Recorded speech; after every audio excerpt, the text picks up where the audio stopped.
ਵਾਹਿਗੁਰੂ ਜੀ ਕਾ ਖਾਲਸਾ ਵਾਹਿਗੁਰੂ ਜੀ ਕੀ ਫਤਿਹ। ਜੁਗੋ ਜੁਗ ਅਟਲ ਚਵਰ ਛਤਰ ਤਖਤ ਦੇ ਮਾਲਕ, ਦਸਾਂ ਹੀ ਪਾਤਸ਼ਾਹੀਓਂ ਕੀ ਆਤਮਕ ਜੋਤ, ਧੰਨ ਧੰਨ ਸਾਹਿਬ ਸ੍ਰੀ ਗੁਰੂ ਗ੍ਰੰਥ ਸਾਹਿਬ ਮਹਾਰਾਜ ਸੱਚੇ ਪਾਤਸ਼ਾਹ ਜੀ ਦੀ ਪਾਵਨ ਪਵਿੱਤਰ ਹਜ਼ੂਰੀ ਅੰਦਰ ਗੁਰਦੁਆਰਾ ਮੰਜੀ ਸਾਹਿਬ ਦੀਵਾਨ ਹਾਲ, ਸੱਚਖੰਡ ਸ੍ਰੀ ਹਰਿਮੰਦਰ ਸਾਹਿਬ ਸ੍ਰੀ ਅੰਮ੍ਰਿਤਸਰ ਸਾਹਿਬ ਜੀ ਵਿਖੇ ਦਿਨ ਦੇ ਚੌਥੇ ਪਹਿਰ ਦੇ ਸੁੰਦਰ ਦੀਵਾਨ ਸਜੇ ਹਨ। ਸਜੇ ਹੋਏ ਦੀਵਾਨਾਂ ਅੰਦਰ ਅਤੀ ਸਨਮਾਨਯੋਗ ਰਾਗੀ ਸਿੰਘਾਂ ਪਾਸੋਂ ਆਪ ਸੰਗਤਾਂ ਨੇ ਅੰਮ੍ਰਿਤਮਈ ਇਲਾਹੀ ਗੁਰਬਾਣੀ ਦਾ ਕੀਰਤਨ ਸਰਵਣ ਕੀਤਾ ਹੈ। ਆਓ ਗੁਰ ਸੰਗਤ ਜੀ, ਹੁਣ ਸਮਾਂ ਹੈ ਜੋ ਚੱਲ ਰਹੀ ਲੜੀਵਾਰ ਗੁਰ ਇਤਿਹਾਸ ਦੀ ਕਥਾ ਆਪਾਂ ਸਰਵਣ ਕਰਦੇ ਆ ਰਹੇ ਹਾਂ। ਕੱਲ ਦੇ ਦੀਵਾਨਾਂ ਵਿੱਚ ਆਪਾਂ ਸਰਵਣ ਕੀਤਾ ਸੀ ਜਗਤ ਗੁਰੂ ਧੰਨ ਗੁਰੂ ਸ੍ਰੀ ਗੁਰੂ ਨਾਨਕ ਦੇਵ ਸਾਹਿਬ ਸੱਚੇ ਪਾਤਸ਼ਾਹ ਮਹਾਰਾਜ ਜਗਤ ਜੀਆਂ ਦੀ ਕਲਿਆਣ ਕਰਦਿਆਂ ਹੋਇਆਂ ਸਤਿਗੁਰੂ ਜੀ ਮਿੰਟ ਗੁਮਰੀ ਜ਼ਿਲ੍ਹੇ ਸਤਘਰਾ ਜਿਹੜਾ ਪਿੰਡ ਹੈ ਉੱਥੇ ਪਹੁੰਚਦੇ ਨੇ। ਉੱਥੋਂ ਦਾ ਸ਼ਾਹੂਕਾਰ ਜਿਹੜਾ ਬਹੁਤ ਦੁਖੀ ਸੀ ਅਤੇ ਉਸ ਨੇ ਆਪਣਾ ਦੁੱਖ ਜਿਹੜਾ ਸੀ ਸਤਿਗੁਰਾਂ ਅੱਗੇ ਰੋ ਕੇ ਬਿਆਨ ਕੀਤਾ ਕਿ ਮੈਂ ਤਾਂ ਸਾਰੇ ਸੰਸਾਰ ਦੇ ਵਿੱਚੋਂ ਸਾਰੇ ਸੰਸਾਰ ਦੇ ਲੋਕਾਂ ਨਾਲੋਂ ਸਭ ਤੋਂ ਵੱਧ ਦੁਖੀ ਹਾਂ। ਇਸ ਦੀ ਪੁਕਾਰ ਸੁਣ ਕੇ ਮਹਾਰਾਜ ਜੀਆਂ ਨੇ ਰਾਮਕਲੀ ਰਾਗ ਦੇ ਅੰਦਰ ਪਾਵਨ ਸ਼ਬਦ ਉਚਾਰਨ ਕੀਤਾ ਸੀ। ਸ਼ਲੋਕ ਮਹੱਲਾ ਪਹਿਲਾ। ਸਹੰਸਰਦਾਨ ਦੇ ਇੰਦਰ ਰਵਾਇਆ, ਪਰਸਰਾਮ ਰੋਵੈ ਘਰ ਆਇਆ। ਅਜੈ ਸੋ ਰੋਵੈ ਭੀਖਿਆ ਖਾਏ, ਐਸੀ ਦਰਗਹ ਮਿਲੈ ਸਜਾਏ। ਰੋਵੈ ਰਾਮ ਨਿਕਾਲਾ ਭਇਆ, ਸੀਤਾ ਲਖਮਣ ਵਿਛੁੜ ਗਿਆ। ਰੋਵੈ ਦੈਸਰ ਲੰਕ ਗਵਾਏ, ਜਿਨ ਸੀਤਾ ਆਦਿ ਡੌਰੂ ਵਾਏ। ਰੋਵਹਿ ਪਾਂਡਵ ਭਏ ਮਜੂਰ, ਜਿਨ ਕੈ ਸੁਆਮੀ ਰਹਿਤ ਅਧੂਰ। ਇਹ ਪਾਵਨ ਸ਼ਬਦ ਦੇ ਇੱਕ ਇੱਕ ਪੰਕਤੀ ਦੇ ਜੋ ਅਰਥ ਸਾਨੂੰ ਆਪਾਂ ਕੱਲ ਦੇ ਦੀਵਾਨਾਂ ਵਿੱਚ ਸਰਵਣ ਕੀਤੇ ਸੀ ਕਿ ਕਿਸ ਤਰ੍ਹਾਂ ਸੰਸਾਰ ਦੇ ਵਿੱਚ ਜੇ ਇੰਦਰ ਸਵਰਗ ਦਾ ਰਾਜਾ ਹੋਇਆ ਤੇ ਉਸ ਨੂੰ ਵੀ ਰੋਣਾ ਪਿਆ। ਪਰਸਰਾਮ ਨੇ 21 ਵਾਰ ਛਤਰੀਆਂ ਨੂੰ ਮਾਰ ਕੇ ਇਹ ਰਾਜ ਜਿਹੜਾ ਸੀ ਬ੍ਰਾਹਮਣਾਂ ਨੂੰ ਦਿੱਤਾ, ਪਰ ਫਿਰ ਸ੍ਰੀ ਰਾਮਚੰਦਰ ਦੇ ਨਾਲ ਜੰਗ ਹੋਣ ਤੋਂ ਬਾਅਦ ਇਹ ਹਾਰਿਆ। ਬ੍ਰਾਹਮਣਾਂ ਨੂੰ ਬਾਅਦ ਵਿੱਚ ਮੰਗਦਿਆਂ ਹੀ ਦੇਖਿਆ ਤੇ ਪਰਸਰਾਮ ਨੂੰ ਵੀ ਰੋਣਾ ਪਿਆ।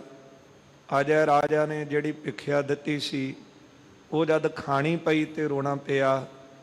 ਇਸੇ ਤਰ੍ਹਾਂ ਸ੍ਰੀ ਰਾਮਚੰਦਰ ਜੀ ਅਵਤਾਰੀ ਪੁਰਖ ਹੋਏ ਹਨ, ਪਰ ਜਦੋਂ ਬਨਵਾਸ ਤੇ ਜਾਣਾ ਪਿਆ ਲਖਮਣ ਸੀਤਾ ਜੀ ਵਿਛੜ ਗਏ।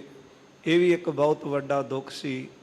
ਇਹ ਗੁਰਦੇਵ ਨੇ ਦਰਸਾਇਆ ਹੈ ਕਿ ਭਾਵੇਂ ਰਾਜੇ ਹੋਏ ਨੇ, ਭਾਵੇਂ ਅਵਤਾਰੀ ਪੁਰਖ ਹੋਏ, ਪਰ ਜਿਹੜੇ ਮੱਥੇ ਦੇ ਲੇਖ ਲਿਖੇ ਹਨ ਇਹ ਐਸੀ ਇੱਕ ਗਤੀ ਹੈ ਇਹਨਾਂ ਦੀ। वेदांत दी एक पंक्ति है, भोगे बिना छुटकै नहीं कर्म गति बलवान। ये कर्मां दी गति इन्नी बलवान है कि अपना जेड़ा ये असर है करके ही जाती है, कर्म भोगने ही पैंदे हन। सरवण कर रहे सी कि जिस तरह पांडव बहुत भारी राजे होए जिन्हां ने सारे इलाकिਆਂ ਨੂੰ फतेह कीता, सारे इलाके अपने अधीन कीते। एक बार ਕੌਰਵਾਂ ਦੇ ਨਾਲ ਚੌਪੜ ਖੇਡਣ ਵਾਸਤੇ ਬੈਠੇ, ਜੂਆ ਖੇਡਣ ਦੇ ਵਿੱਚ ਘਰ-ਬਾਰ ਵੀ ਹਾਰ ਗਏ, ਸਾਰੇ ਮਹਿਲ ਹਾਰ ਗਏ। ਜਿਹੜੇ ਹਾਥੀ ਘੋੜੇ ਸਨ ਉਹ ਵੀ ਜੂਏ ਦੇ ਵਿੱਚ ਹਾਰੇ। ਫਿਰ 12 ਸਾਲ ਦਾ ਬਨਵਾਸ ਹੋਇਆ ਅਤੇ ਜਿਹੜੀ ਇਹਨਾਂ ਦੀ ਘਰਵਾਲੀ ਸੀ ਪੰਜਾਂ ਪਾਂਡਵਾਂ ਦੀ ਇਸਤਰੀ ਦ੍ਰੋਪਦੀ, ਉਹ ਵੀ ਜੂਏ ਦੇ ਵਿੱਚ ਹਾਰ ਗਏ। ਤੇ ਯੁਧਿਸ਼ਟਰ ਇਸ ਨੂੰ ਜਿਹੜਾ ਦੁਰਯੋਧਨ ਸੀ ਉਹ ਭਰੀ ਸਭਾ ਦੇ ਵਿੱਚ ਲਿਆ ਕੇ ਬੇਪਤ ਕਰਨਾ ਚਾਹੁੰਦਾ ਸੀ। ਇਸ ਦੇ ਬਸਤਰ ਉਤਾਰਨ ਦਾ ਯਤਨ ਕੀਤਾ, ਪਰ ਇਸ ਨੂੰ ਬੇਪਤ ਨਾ ਕਰ ਸਕਿਆ, ਸਗੋਂ ਸਭਾ ਦੇ ਵਿੱਚ ਬਸਤਰਾਂ ਦੇ ਢੇਰ ਲੱਗ ਗਏ। ਇੱਕ ਪਾਸਿਓਂ ਦੂਜਾ ਪਾਸਾ ਨਹੀਂ ਸੀ ਦਿਸਦਾ। ਇਸ ਤਰ੍ਹਾਂ ਪ੍ਰਭੂ ਨੇ ਇਹਨਾਂ ਦੀ ਰੱਖਿਆ ਕੀਤੀ। ਪਰ ਬਾਅਦ ਵਿੱਚ ਜਿਸ ਤਰ੍ਹਾਂ ਇਹਨਾਂ ਨੂੰ 12 ਸਾਲ ਬਾਹਰ ਰਹਿਣਾ ਪਿਆ, 13ਵੇਂ ਸਾਲ ਲੁਕ ਕੇ ਰਹਿਣਾ ਸੀ। ਜੇ ਦਿਸ ਗਏ ਤੇ ਫਿਰ 12 ਸਾਲ ਵਾਸਤੇ ਜਾਣਾ ਪੈਣਾ ਹੈ। ਜਿਸ ਤਰ੍ਹਾਂ ਇਹਨਾਂ ਨੇ 13ਵਾਂ ਸਾਲ ਲੁਕ ਕੇ ਬਤੀਤ ਕੀਤਾ, ਭਾਰੀ ਜਿਹੜੀ ਵਿਪਤਾ ਸੀ ਉਹ ਫਿਰ ਵੀ ਇਹਨਾਂ ਤੇ ਆਣ ਪਈ। ਇਹ ਪ੍ਰਸੰਗ ਅੱਗੇ ਆ ਰਿਹਾ ਹੈ ਕਿ ਕਰਮ ਗਤੀ ਕਿੰਨੀ ਬਲਵਾਨ ਹੈ, ਇਹ ਭੋਗਣੀ ਹੀ ਪੈਂਦੀ ਹੈ। ਸੋ ਜਿਸ ਤਰ੍ਹਾਂ ਕੇ ਵਿਚਾਰ ਆ ਰਹੀ ਹੈ, ਆਓ ਮਨ ਬਿਰਤੀਆਂ ਗੁਰੂ ਚਰਨਾਂ ਵਿੱਚ ਜੋੜੀਏ।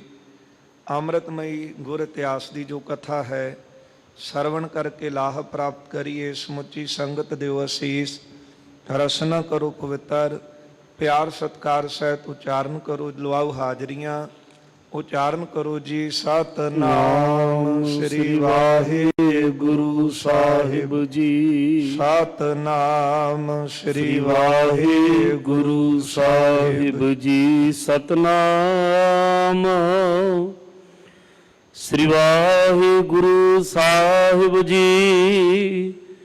ਦੁਆਦਸ ਸੰਮਤ ਫਿਰਤ ਬਿਤਾਏ, ਜਦ ਪਾਂਡਵ ਕੌਰਵਾਂ ਕੋਲੋਂ ਹਾਰੇ, ਜੂਏ ਦੇ ਵਿੱਚ 12 ਸਾਲ ਦਾ ਬਨਵਾਸ ਲਿਆ, 12 ਸਾਲ ਜੰਗਲ ਵਿੱਚ ਰਹਿ ਕੇ ਬਤੀਤ ਕੀਤੇ। 13ਵੇਂ ਦੁਰਨੋਂ ਠਹਿਰਾਏ, 13ਵਾਂ ਸਾਲ ਜਿਹੜਾ ਸੀ ਉਹ ਲੁਕ ਕੇ ਰਹਿਣਾ ਸੀ, ਸਾਹਮਣੇ ਨਹੀਂ ਸੀ ਆਉਣਾ, ਨਾ ਹੀ ਪਤਾ ਲੱਗੇ, ਤੇ ਰਹਿਣਾ ਵੀ ਇਸੇ ਤਰ੍ਹਾਂ ਆ ਕੇ ਇੱਥੇ ਹੈ।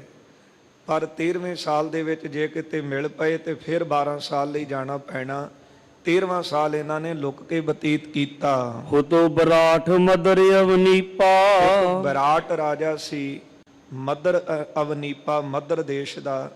ਤੇ ਜਿਹੜਾ ਪੰਜਾਬ ਵਾਲਾ ਇਲਾਕਾ ਹੈ ਇਹਨੂੰ ਮਦਰ ਦੇਸ਼ ਕਿਹਾ ਜਾਂਦਾ ਹੈ। ਗੁਰੂ ਕਲਗੀਧਰ ਸਾਹਿਬ ਜੀ ਨੇ ਵੀ ਦਸਮ ਬਾਣੀ ਦੇ ਅੰਦਰ ਜ਼ਿਕਰ ਕੀਤਾ ਹੈ, ਜਬ ਹਮ ਧਰਮ ਕਰਮ ਮੂਹ ਆਏ, ਦੇਵ ਲੋਕ ਤਬ ਪਿਤਾ ਸਦਾਏ। ਇਸ ਤੋਂ ਪਹਿਲਾਂ ਗੁਰੂ ਕਲਗੀਧਰ ਜੀ ਲਿਖਦੇ ਨੇ, ਮਦਰ ਦੇਸ ਹਮ ਕੋ ਲੈ ਆਏ, ਭਾਂਤ ਭਾਂਤ ਦਾਈਨ ਦੁਲਰਾਏ। ਕਿ ਸਾਨੂੰ ਮਦਰ ਦੇਸ਼ ਭਾਵ ਪੰਜਾਬ ਦੇਸ਼ ਦੇ ਵਿੱਚ ਲਿਆਂਦਾ। ਇਸ ਕਰਕੇ ਮਦਰ ਦੇਸ਼ ਪੰਜਾਬ ਦੇ ਇਲਾਕੇ ਦਾ ਰਾਜਾ ਸੀ ਬਰਾਟ ਰਾਜਾ। ਪਹੁੰਚੇ ਤਿਹ ਕੇ ਜਾਏ ਸਮੀਪਾ, ਇਸ ਬਰਾਟ ਰਾਜੇ ਦੇ ਕੋਲ ਇਹ ਸਾਰੇ ਪਾਂਡਵ ਜਿਹੜੇ ਸਨ, 5 ਭਰਾ ਅਤੇ ਦ੍ਰੋਪਦੀ ਸਮੇਤ ਚੱਲ ਕੇ ਆਏ। ਧਰਮਜ ਚੌਪਰ ਕੀਰ ਖਿਡਾਵਾ, ਹੁਣ ਲੁਕ ਕੇ ਰਹਿਣਾ ਸੀ ਇਹਨਾਂ ਨੇ, ਰਾਜੇ ਦੇ ਪਾਸ ਨਹੀਂ ਸੀ ਦੱਸਣਾ ਕਿ ਅਸੀਂ ਪਾਂਡਵ ਹਾਂ। ਇਸ ਕਰਕੇ ਜਿਹੜਾ ਯੁਧਿਸ਼ਠਰ ਸੀ ਤੇ ਇਹ ਚੌਪੜ ਦਾ ਖਿਡਾਵਾ ਬਣਿਆ। ਜਿਹੜਾ ਵਿਰਾਟ ਰਾਜਾ ਚੌਪੜ ਖੇਡਦਾ ਸੀ, ਉਹਦੇ ਨਾਲ ਖੇਡਣ ਵਾਸਤੇ ਜਿਹੜਾ ਧਰਮ ਜੋ ਯੁਧਿਸ਼ਠਰ ਸੀ ਉਹ ਇਹਦੇ ਪਾਸ ਰਿਹਾ। ਕੰਕ ਨਾਮ ਆਪਣੋ ਤਰਵਾਵਾ, ਯੁਧਿਸ਼ਠਰ ਨੇ ਆਪਣਾ ਨਾਮ ਜਿਹੜਾ ਸੀ ਉਹ ਕੰਕ ਰਖਵਾਇਆ। ਭੀਮ ਰਸੋਈਆ ਬਲਪੁਰ ਨਾਮੂ, ਯੁਧਿਸ਼ਠਰ ਦਾ ਦੂਜਾ ਭਰਾ ਜਿਸ ਦਾ ਨਾਮ ਭੀਮ, ਜਿਹੜਾ ਬੜਾ ਬਲਵਾਨ ਸੀ, ਜਿਸ ਦੇ ਕਈ ਜਿਹੜੇ ਕਿੱਸੇ ਹਨ ਉਹ ਮਸ਼ਹੂਰ ਹਨ ਕਿ ਇੰਨੇ ਬਲ ਵਾਲਾ ਸੀ ਕਿ ਹਾਥੀ ਤੱਕ ਜਿਹੜੇ ਸਨ ਇਹਨੇ ਉਡਾ ਦਿੱਤੇ ਸਨ। ਇੰਨੇ ਬਲ ਵਾਲਾ ਭੀਮ ਰਸੋਈਆ ਬੱਲਵ ਨਾਮੂ, ਇਹ ਰਸੋਈਆ ਬਣ ਕੇ ਰਿਹਾ ਵਿਰਾਟ ਰਾਜੇ ਦੇ ਪਾਸ ਤੇ ਆਪਣਾ ਨਾਮ ਬੱਲਵ ਰਖਵਾਇਆ। ਭੋਜਨ ਕਰਨ ਕੀਨ ਸਭ ਕਾਮੂ, ਤੇ ਭੋਜਨ ਤਿਆਰ ਕਰਨ ਦੇ ਰਸੋਈਏ ਦਾ ਕੰਮ ਸੀ ਭੋਜਨ ਤਿਆਰ ਕਰਨਾ, ਤੇ ਇਹ ਆਪਣਾ ਨਾਮ ਬੱਲਵ ਰਖਵਾ ਕੇ ਰਸੋਈਆ ਬਣ ਕੇ ਰਿਹਾ। ਸ਼ਸਤਰ ਅਸਤਰ ਤਰ ਬਾਹਰ ਸਭ ਹੀ, ਕੰਮ ਤਾਂ ਭੀਮ ਦਾ ਜੰਗ ਕਰਨਾ ਸੀ ਸ਼ਸਤਰਾਂ ਦੇ ਨਾਲ, ਅਸਤਰਾਂ ਦੇ ਨਾਲ, ਪਰ ਭੀਮ ਨੇ ਆਪਣੇ ਸ਼ਸਤਰ ਅਸਤਰ ਸਾਰੇ ਹੀ ਬਾਹਰ ਉਤਾਰ ਦਿੱਤੇ। ਭਾਬਿਹ ਤੰਗੜਾ ਅਰਜਨ ਤਬ ਹੀ, ਅਤੇ ਤੀਜਾ ਜਿਹੜਾ ਸੀ ਅਰਜਨ, ਇਹਨੇ ਬਿਹੰਡੜਾ ਨਾਮ ਹਿਜੜੇ ਦਾ ਹੁੰਦਾ, ਤੇ ਆਪਣੇ ਤਨ ਦੇ ਉੱਤੇ ਇਸਤਰੀਆਂ ਵਾਲੇ ਵਸਤਰ ਧਾਰਨ ਕੀਤੇ ਅਰਜਨ ਨੇ। ਉੱਤਰਾਹੁਤੀ ਬਰਾਠ ਕੁਮਾਰੀ, ਵਿਰਾਟ ਰਾਜੇ ਦੀ ਜਿਹੜੀ ਧੀ ਸੀ ਉਸ ਦੇ ਤਾਈ ਲਗਿਓ ਸਿਖਾਵਨ ਤੇ ਨ੍ਰਿਤਕਾਰੀ, ਵਿਰਾਟ ਰਾਜੇ ਦੀ ਧੀ ਨੂੰ ਨ੍ਰਿਤਕਾਰੀ ਸਿਖਾਉਣ ਲੱਗਾ। ਰੂਪ ਬਦਲ ਲਿਆ। ਜਿਹੜਾ ਪਹਿਲਾ ਸੀ ਯੁਧਿਸ਼ਠਰ, ਉਹਨੇ ਕੰਕ ਨਾਮ ਰਖਵਾਇਆ ਤੇ ਖਿਡਾਵਾ ਬਣਿਆ, ਚੌਪੜ ਖੇਡਦਾ ਸੀ ਰਾਜੇ ਦੇ ਨਾਲ। ਭੀਮ ਜਿਹੜਾ ਸੀ ਉਹ ਰਸੋਈਆ ਬਣ ਗਿਆ, ਨਾਮ ਬੱਲਵ ਰਖਵਾਇਆ। ਜਿਹੜਾ ਤੀਸਰਾ ਸੀ ਇਸੇ ਤਰ੍ਹਾਂ ਅਰਜਨ, ਇਹਨੇ ਇਸਤਰੀਆਂ ਵਾਲੇ ਵਸਤਰ ਧਾਰਨ ਕੀਤੇ ਤੇ ਰਾਜਾ ਜਿਹੜਾ ਵਿਰਾਟ ਸੀ ਉਹਦੀ ਪੁੱਤਰੀ ਨੂੰ ਨ੍ਰਿਤਕਾਰੀ ਨਾਚ ਸਿਖਾਉਣ ਲੱਗਾ। ਬਾਜਪਾਲ ਕੋ ਬੇਖ ਬਣਾਈ, ਆਪਣਾ ਜਿਹੜਾ ਸਰੂਪ ਸੀ ਉਹ ਇਸ ਤਰ੍ਹਾਂ ਦਾ ਬਣਾ ਲਿਆ। ਰਹਿਓ ਨਕੁਲ ਨ੍ਰਿਪ ਕੇ ਢਿਗ ਜਾਈ, ਜਿਹੜਾ ਨਕੁਲ ਸੀ ਨਾ, ਤੇ ਉਹਨੇ ਆਪਣਾ ਜਿਹੜਾ ਸਰੂਪ ਸੀ ਉਹ ਘੋੜੇ ਪਾਲਣ ਵਾਲਾ ਇਹ ਬਣ ਕੇ ਰਿਹਾ ਹੈ। ਭਾਗੋਪਾਲ ਤਬਹੇ ਸਹਦੇਵਾ, ਤੇ ਜਿਹੜਾ ਸਹਦੇਵ ਸੀ ਤੇ ਇਹ ਬਣ ਗਿਆ ਗੋਪਾਲਾ, ਜਿਹੜਾ ਗਊਆਂ ਸੰਭਾਲਦਾ ਹੈ। ਸਹਿਦੇਵਾ ਨੇ ਗੋਪਾਲੇ ਵਾਲਾ ਰੂਪ ਧਾਰਨ ਕੀਤਾ। ਦੁਰ ਕੈ ਰਹੇ ਨਾ ਕੋ ਲਖ ਭੀਵਾ। ਇਹ ਪੰਜੇ ਲੁਕ ਕੇ ਰਹੇ ਤੇ ਕੋਈ ਵੀ ਭੇਦ ਇਹਨਾਂ ਨੇ ਆਪਣਾ ਨਾਂ ਦਿੱਤਾ ਕਿ ਅਸੀਂ ਇੰਨੇ ਵੱਡੇ ਰਾਜੇ ਹਾਂ। ਸਮਾਂ ਇੰਨਾ ਬਲਵਾਨ ਹੈ, ਕਰਮਗਤੀ ਇੰਨੀ ਬਲਵਾਨ ਹੈ, ਜਿਨ੍ਹਾਂ ਨੇ ਸਾਰੇ ਇਲਾਕਿਆਂ ਨੂੰ ਜਿੱਤਿਆ। ਹਰ ਕਿਤੇ ਇਹਨਾਂ ਦੇ ਨਾਮ ਦਾ ਡੰਕਾ ਵੱਜਦਾ ਸੀ, ਨਗਾਰਾ ਵੱਜਦਾ ਸੀ। ਪਰ ਅੱਜ ਐਸਾ ਸਮਾਂ ਆਇਆ ਕਿ ਇਹਨਾਂ ਨੂੰ ਲੁਕ ਕੇ ਵਿਰਾਟ ਰਾਜੇ ਦੇ ਪਾਸ ਨੌਕਰ ਬਣ ਕੇ ਰਹਿਣਾ ਪਿਆ। ਪੰਜਾਂ ਨੇ ਆਪਣੇ ਆਪਣੇ ਭੇਸ ਬਦਲ ਲਏ ਸਨ। ਦੋਹਰਾ ਦ੍ਰੁਪਦ ਸੁਤਾ ਹੋਏ ਸਿਆੰਦਰੀ। ਇਹ ਜਿਹੜੀ ਦ੍ਰੁਪਦ ਰਾਜੇ ਦੀ ਪੁੱਤਰੀ ਸੀ, ਜਿਹਦਾ ਨਾਮ ਦ੍ਰੋਪਦੀ ਹੈ, ਇਹ ਆਪਣੇ ਆਪ ਦੇ ਵਿੱਚ ਜਿਹੜੀ ਬਹੁਤ ਸੁੰਦਰ ਸੀ, ਪਰ ਇਸ ਨੂੰ ਰਾਣੀ ਦੀ ਦਾਸੀ ਬਣਨਾ ਪਿਆ। ਨ੍ਰਿਪਤ ਨਾਰ ਟਿਕ ਜਾਏ। ਰਾਜੇ ਵਿਰਾਟ ਦੀ ਘਰ ਵਾਲੀ ਜਿਹੜੀ ਸੀ ਰਾਣੀ ਸੀ, ਉਸ ਦੇ ਪਾਸ ਜਾ ਕੇ ਸੇਵ ਕਰਨ ਪਰ ਸੋ ਰਹੀ। ਉਸ ਦੀ ਸੇਵਾ ਕਰਨ ਦੇ ਵਾਸਤੇ ਰਹਿ ਪਈ ਹੈ। ਜੇ ਤਨ ਰੁਚਿਰ ਸੁਹਾਏ। ਇਸ ਦਾ ਸਰੂਪ ਬੜਾ ਸੁੰਦਰ ਸੀ। ਇਸੇ ਪ੍ਰਕਾਰ ਇਹ ਜਿਹੜੇ ਪੰਜਾਂ ਨੇ ਆਪਣੇ ਆਪਣੇ ਸਰੂਪ ਬਦਲ ਲਏ ਹਨ। ਇਸੇ ਪ੍ਰਕਾਰ ਤੇ ਜਿਹੜੀ ਦ੍ਰੁਪਦ ਰਾਜੇ ਦੀ ਪੁੱਤਰੀ ਸੀ ਦ੍ਰੋਪਦੀ, ਉਹਨੇ ਵੀ ਆਪਣਾ ਸਰੂਪ ਬਦਲਿਆ ਤੇ ਵਿਰਾਟ ਰਾਜੇ ਦੀ ਜਿਹੜੀ ਰਾਣੀ ਸੀ, ਉਸ ਦੇ ਅੱਗੇ ਜਾ ਕਰਕੇ ਉਸ ਦੀ ਦਾਸੀ ਬਣ ਕੇ ਉਹਦੀ ਸੇਵਾ ਵਿੱਚ ਲੱਗ ਗਈ ਹੈ। ਚੌਪਾਈ ਜਿਹ ਆਗੇ ਦਾਸੀ ਬਹੁ ਹੋਵਤ। ਕਿ ਜਿਹੜੀ ਦ੍ਰੋਪਦੀ ਸੀ ਨਾ, ਇਸ ਦੇ ਅੱਗੇ ਪਹਿਲਾਂ ਬਹੁਤ ਦਾਸੀਆਂ ਸਨ ਇਹਦੀ ਸੇਵਾ ਦੇ ਵਿੱਚ ਹਾਜ਼ਰ। ਸੇਵ ਕਰ ਬੰਦੇ ਮੁਖ ਜੋਤਕ। ਸੇਵਾ ਕਰਦੀਆਂ ਸਨ ਤੇ ਇਸ ਦੇ ਮੁਖ ਵੱਲ ਦੇਖਦੀਆਂ ਸਨ। ਸੋ ਵਿਰਾਟ ਨ੍ਰਿਪ ਕੀ ਰਾਜਧਾਨੀ। ਵਿਰਾਟ ਰਾਜੇ ਦੀ ਰਾਜਧਾਨੀ ਦੇ ਵਿੱਚ ਬਨ ਸਿਅੰਦਰੀ ਵੇਖ ਦੁਰਾਨੀ। ਆਪਣਾ ਜਿਹੜਾ ਭੇਸ ਬਦਲ ਕੇ ਦਾਸੀ ਬਣ ਕੇ ਉਹਦੇ ਕੋਲ ਰਹਿਣ ਲੱਗੀ। ਰਹਿਤ ਦ੍ਰੋਪਦੀ ਬੈਨ ਉਚਾਰੇ। ਦ੍ਰੋਪਦੀ ਨੇ ਰਹਿੰਦਿਆਂ ਹੋਇਆਂ ਇਸ ਤਰ੍ਹਾਂ ਬਚਨ ਕਹੇ ਹਨ। ਗੰਧਰਵ ਮੋਏ ਪੰਜ ਰਖਵਾਰੇ। ਕਿਉਂਕਿ ਇਸਤਰੀ ਸੀ ਤੇ ਇਹਦੇ ਕੋਲ ਰਿਹਾ ਨਾ ਗਿਆ ਗੱਲ ਦੱਸਣ ਵਿੱਚ, ਤੇ ਰਾਣੀ ਦੇ ਤਾਂ ਹੀ ਦੱਸਦੀ ਹੈ, ਜਾਂ ਜਿਹੜੀਆਂ ਹੋਰ ਦਾਸੀਆਂ ਨੇ ਉਹਨਾਂ ਦੇ ਨਾਲ ਮਿਲ ਕੇ ਸੇਵਾ ਦੇ ਵਿੱਚ ਹਾਜ਼ਰ ਹੁੰਦੀ। ਪਹਿਲਾਂ ਤੇ ਇਹਦੇ ਪਾਸ ਕੁਝ ਦਾਸੀਆਂ ਇਹਦੇ ਮੁਖ ਵੱਲ ਤੱਕਦੀਆਂ ਸਨ, ਇਹਦੇ ਇਸ਼ਾਰੇ ਵੱਲ ਦੇਖਦੀਆਂ ਸਨ ਕਿ ਜਦੋਂ ਦ੍ਰੋਪਦੀ ਇਸ਼ਾਰਾ ਕਰਦੀ ਸੀ ਤੇ ਉਸੇ ਵਕਤ ਇਹਦੇ ਇਸ਼ਾਰੇ ਦੇ ਨਾਲ ਕੰਮ ਕਰਦੀਆਂ ਸੀ। ਪਰ ਕਰਮਗਤੀ ਬਲਵਾਨ ਹੈ ਕਿ ਹੁਣ ਜਿਹੜੀ ਦ੍ਰੋਪਦੀ ਸੀ, ਉਹ ਵਿਰਾਟ ਰਾਜੇ ਦੀ ਰਾਣੀ ਦੇ ਪਾਸ ਦਾਸੀ ਬਣ ਕੇ ਰਹਿੰਦੀ ਹੈ। ਤੇ ਇੱਕ ਦਿਨ ਕਹਿਣ ਲੱਗੀ ਕਿ ਮੇਰੇ ਜਿਹੜੇ ਰਾਖੇ ਹਨ ਉਹ ਗੰਧਰਵ ਹਨ।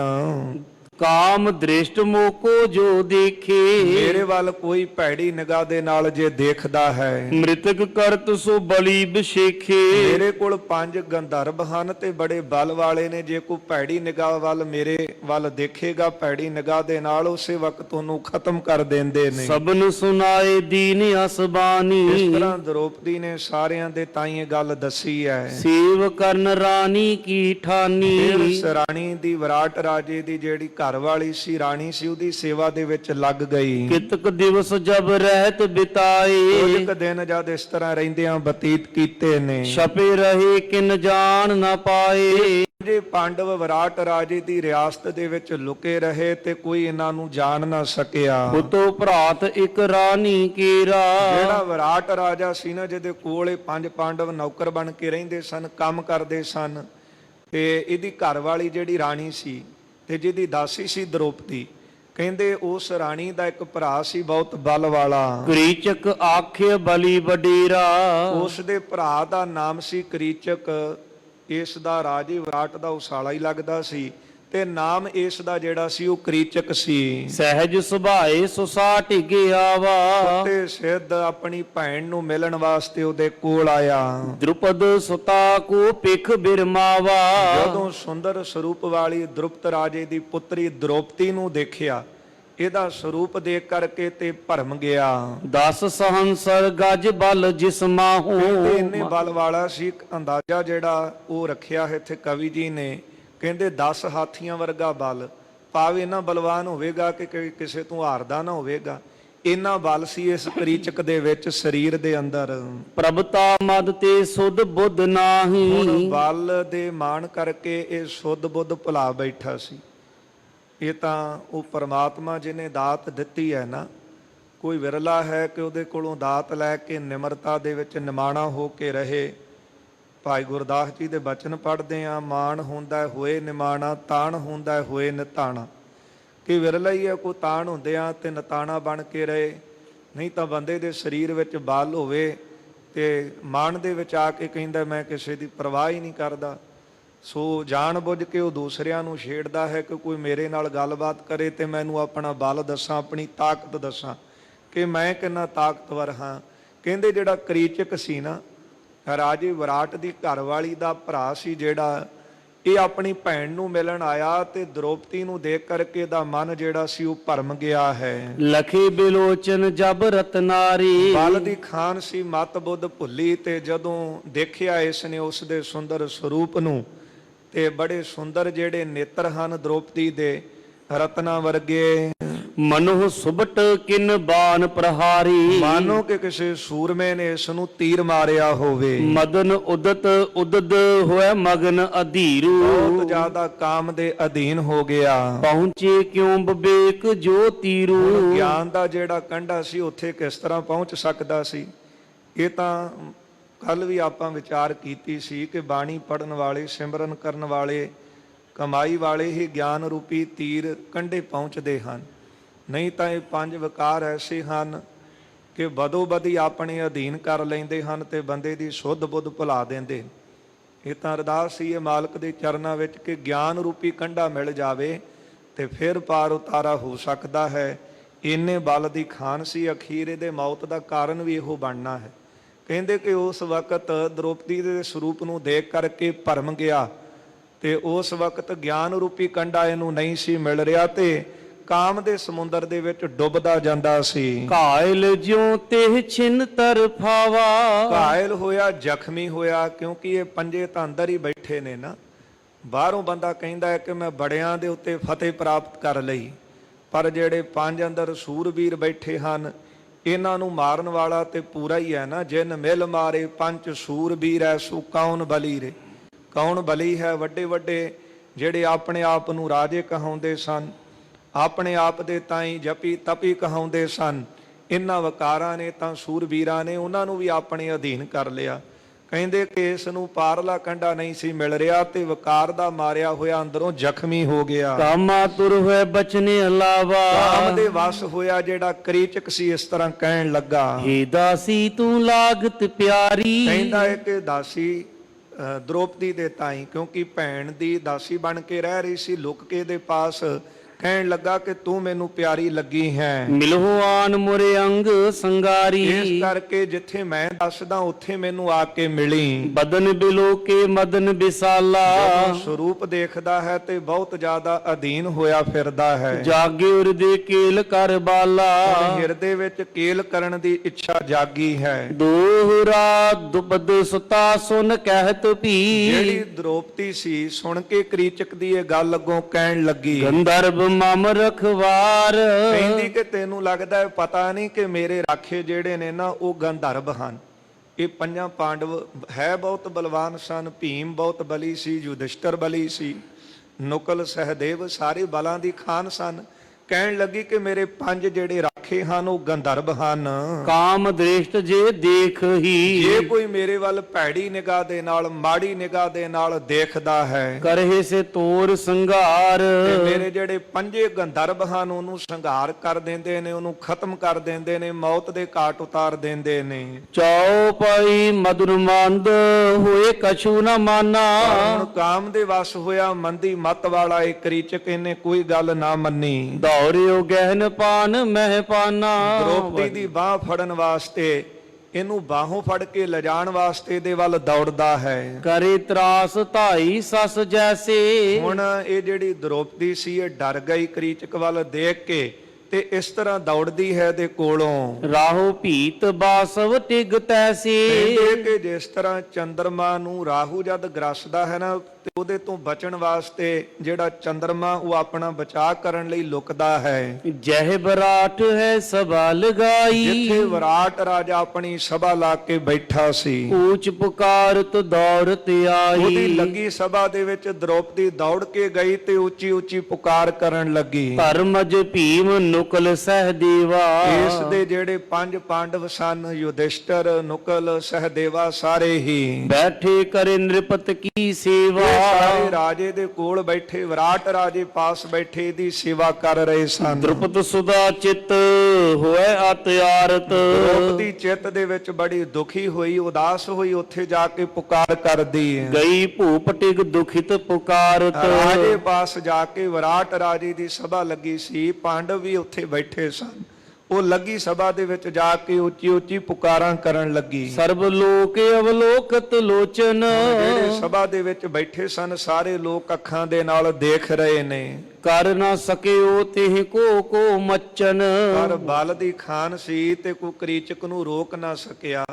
ਕਹਿੰਦੇ ਇੰਨਾ ਬਲ ਸੀ ਕਿ ਰਾਜਾ ਵਿਰਾਟ ਵੀ ਇਹਦੇ ਕੋਲੋਂ ਭੈ ਖਾਂਦਾ ਸੀ ਤੇ ਲੱਗੀ ਸਭਾ ਦੇ ਵਿੱਚ ਕੋਈ ਵੀ ਕਰੀਚਕ ਨੂੰ ਰੋਕਣ ਲਈ ਅੱਗੇ ਨਾ ਆਇਆ। ਦੋਹਰਾ ਕ੍ਰਿਚਕ ਧਾਇਓ ਸੰਗ ਤੇ ਪਕਰੀ ਸਭਾ ਮਝਾਰ, ਭਰੀ ਸਭਾ ਦੇ ਵਿੱਚ ਲੱਗੀ ਸਭਾ ਦੇ ਵਿੱਚ ਜਾ ਕੇ ਦ੍ਰੋਪਦੀ ਨੂੰ ਇਸ ਕਰੀਚਕ ਨੇ ਬਾਹੋਂ ਫੜ ਲਿਆ। ਮਹਾਬਲੀ ਤੇ ਜਾਣ ਕੈ ਨ੍ਰਿਪਤ ਨਾ ਕੀਏ ਹਟਕਾਰ, ਇਹ ਬਲ ਦੀ ਖਾਨ ਸੀ ਕਰੀਚਕ ਤੇ ਵਿਰਾਟ ਰਾਜਾ ਇਹਨੂੰ ਬਲੀ ਜਾਣ ਕੇ ਇਹਨੂੰ ਰੋਕ ਨਾ ਸਕਿਆ। ਚੌਪਈ ਕੁੰਜਰ ਲਤਾ ਕਰਖ ਜਿਉ ਹਾਂ, ਲੀਨੀ, ਜਿਸ ਤਰ੍ਹਾਂ ਹਾਥੀ ਜਿਹੜੀ ਵੇਲ ਹੈ ਉਹਨੂੰ ਫੜ ਲੈਂਦਾ ਹੈ, ਗਹਿ ਕੈ ਲਾਤ ਪ੍ਰਹਾਰਨ ਕੀਨੀ। ਇਸ ਤਰ੍ਹਾਂ ਵਿਚਾਰੀ ਦ੍ਰੋਪਦੀ ਨੂੰ ਭਰੀ ਸਭਾ ਦੇ ਵਿੱਚ ਫੇਰ ਫੜ ਲਿਆ ਤੇ ਫੜ ਕੇ ਇਸ ਬਲ ਦੀ ਖਾਨ ਨੇ, ਕਰੀਚਕ ਨੇ ਉਸ ਨੂੰ ਲੱਤ ਮਾਰੀ ਹੈ। ਭੀਮ ਬਿਲੋਕਤ ਰਿਸੀ ਉਰ ਭਰਾ, ਜਦੋਂ ਦ੍ਰੋਪਦੀ ਦੇ ਲੱਤ ਵੱਜਦੀ ਹੈ ਤੇ ਭੀਮ ਇਹ ਦੇਖ ਕਰਕੇ ਬੜੇ ਗੁੱਸੇ ਦੇ ਵਿੱਚ ਆਇਆ। ਅਰੁਣ ਬਿਲੋਚਨ ਆਨਨ ਕਰਾ,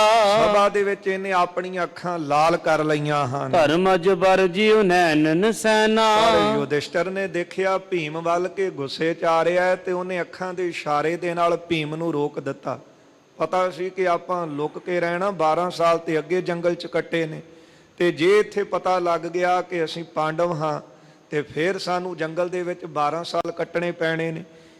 ਭੀਮ ਇਹ ਦੇਖ ਕਰਕੇ ਗੁੱਸੇ ਤਾਂ ਆਇਆ, ਪਰ ਯੁਧਿਸ਼ਟਰ ਨੇ ਆਪਣੀ ਅੱਖਾਂ ਦੇ ਇਸ਼ਾਰੇ ਨਾਲ ਇਹਨੂੰ ਰੋਕ ਦਿੱਤਾ। ਪ੍ਰਗਟ ਹੋਣ ਡਰ ਬੋਲ ਨਾ ਬੈਨਾ, ਪ੍ਰਗਟ ਹੋਣ ਦਾ ਡਰ ਸੀ ਕਿਤੇ ਸਾਹਮਣੇ ਨਾ ਆ ਜਾਈਏ, ਪਤਾ ਨਾ ਲੱਗ ਜਾਵੇ, ਇਸ ਕਰਕੇ ਚੁੱਪ ਹੀ ਰਹੇ। ਮਹਾਬਲੀ ਬੈਠੇ ਪਤ ਪਾਸੂ, ਬੜੇ ਬਲੀ ਦੇ ਪਤੀ ਸਨ, 5 ਪਾਂਡਵ ਪਾਸ ਹੀ ਕੋਲ ਹੀ ਬੈਠੇ ਸਨ। ਤਹਿ ਤੇ ਗਹਿਲੇ ਚਲਾ ਆਵਾਸੂ, ਪਰ ਭਰੀ ਸਭਾ ਦੇ ਵਿੱਚੋਂ ਕਰੀਚਕ ਨੇ ਇਹਨੂੰ ਬਾਹੋਂ ਫੜ ਲਿਆ।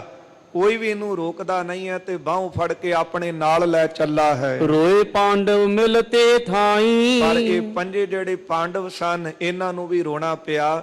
ਰੋਵਹਿ ਪਾਂਡਵ ਭਏ ਮਜੂਰ, ਮਜ਼ਦੂਰ ਬਣ ਕੇ ਮਜ਼ਦੂਰੀ ਕਰ ਰਹੇ ਸਨ। ਵਿਰਾਟ ਰਾਜੇ ਪਾਸ ਬੈਠ ਕੇ ਮਜਬੂਰ ਹੋ ਕੇ ਕੁਝ ਬੋਲ ਨਾ ਸਕੇ ਤੇ ਭਰੀ ਸਭਾ ਵਿੱਚ ਇਹਨਾਂ ਨੂੰ ਰੋਣਾ ਹੀ ਪਿਆ। ਹੁਣ ਹਾਰ ਨਹਿ ਟਲੇ ਟਲਾਈ, ਜਿਹੜੀ ਹੋਣੀ ਹੈ ਨਾ ਇਹ ਟਾਲਿਆਂ ਵੀ ਨਹੀਂ ਟਲਦੀ।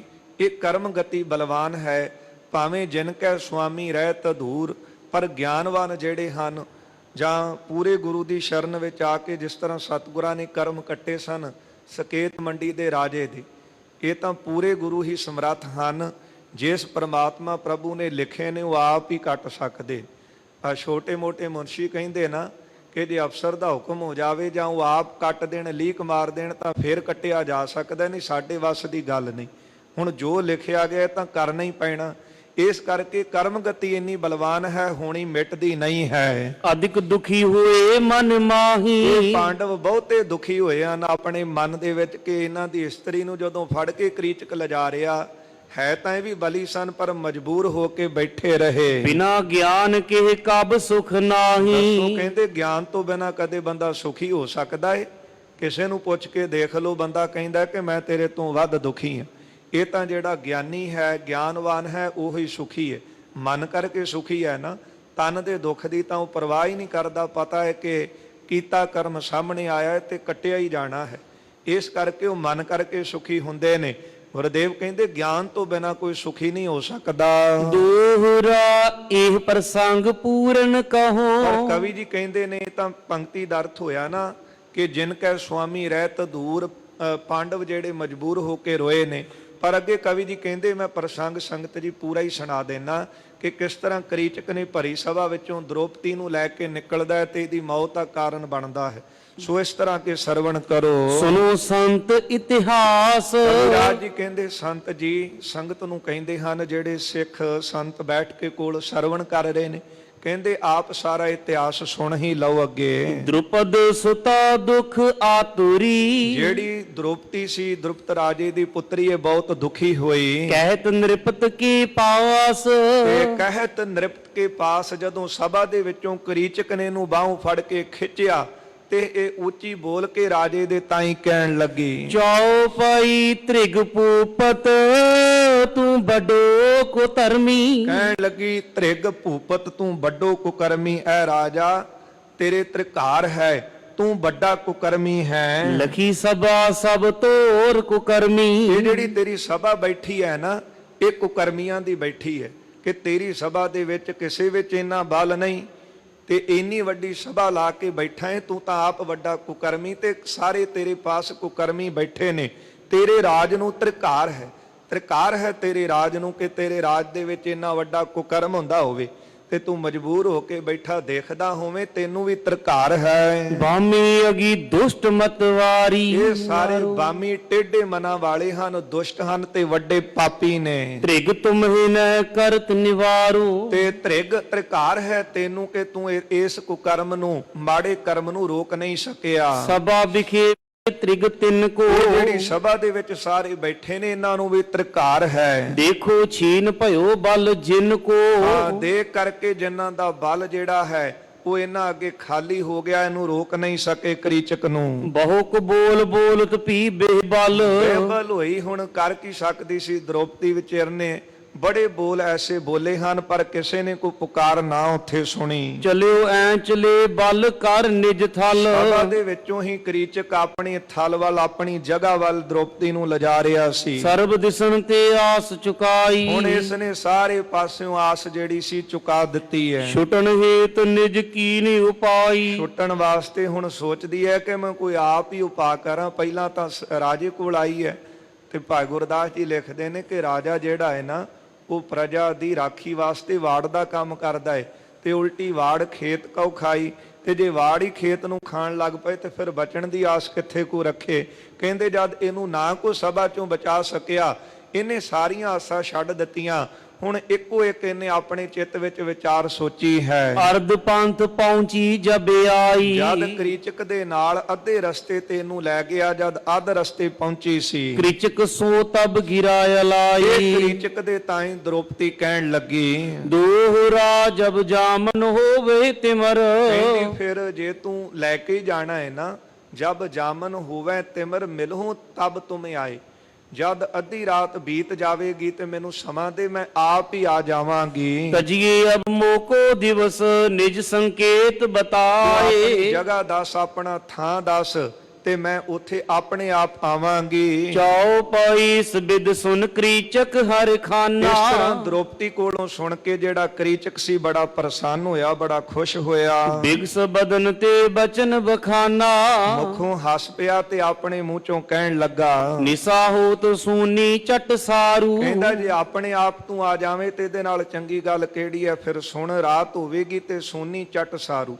ਜਿਹੜੀ ਪਾਠਸ਼ਾਲਾ ਜਿੱਥੇ ਪਾਂਡੇ ਬਾਲਕਾਂ ਨੂੰ ਪੜਾਉਂਦੇ ਨੇ ਨਾ, ਪਾਂਦੇ, ਤੇ ਉਸ ਰਾਤ ਦੇ ਸਮੇਂ ਉਸ ਜਗ੍ਹਾ ਤੇ ਤਹਾਂ ਆਏ ਮਿਲ ਮੋਹੇ ਸੰਗਾਰੂ। ਹਾਂ, ਉੱਥੇ ਆ ਕੇ ਮੈਨੂੰ ਮਿਲ ਪਵੀਂ। ਜੇ ਜਾਮਨ ਕੋ ਨਹਿ ਤੁਮ ਆਈ। ਜੇ ਰਾਤ ਦੇ ਸਮੇਂ ਤੂੰ ਨਾ ਉੱਥੇ ਪਹੁੰਚੀ, ਹੋਰ ਭਾਈ ਤੇ ਲਿਉ ਗਹਾਈ। ਸਵੇਰ ਹੋਣ ਤੇ ਮੈਂ ਤੈਨੂੰ ਆ ਕੇ ਫੇਰ ਫੜ ਲਵਾਂਗਾ। ਛੁੱਟੀ ਸਿੰਘ ਤੇ ਮਿਰਗੀ ਜੈਸੇ। ਇਹ ਗੱਲ ਕਹਿ ਕੇ ਤੇ ਜਿਹੜਾ ਕਰੀਚਕ ਸੀ ਨਾ, ਇਹਨੇ ਹੱਥ ਛੱਡ ਦਿੱਤਾ। ਇਸ ਤਰ੍ਹਾਂ ਛੁੱਟੀ ਹੈ ਮਾਨੋ ਕਿ ਜਿਸ ਤਰ੍ਹਾਂ ਸ਼ੇਰ ਤੋਂ ਹਿਰਨ ਛੁੱਟਿਆ ਹੋਵੇ। ਗਮਨਿਓ ਸਦਨ ਵਿਖੈ ਤਜ ਤੈਸੇ।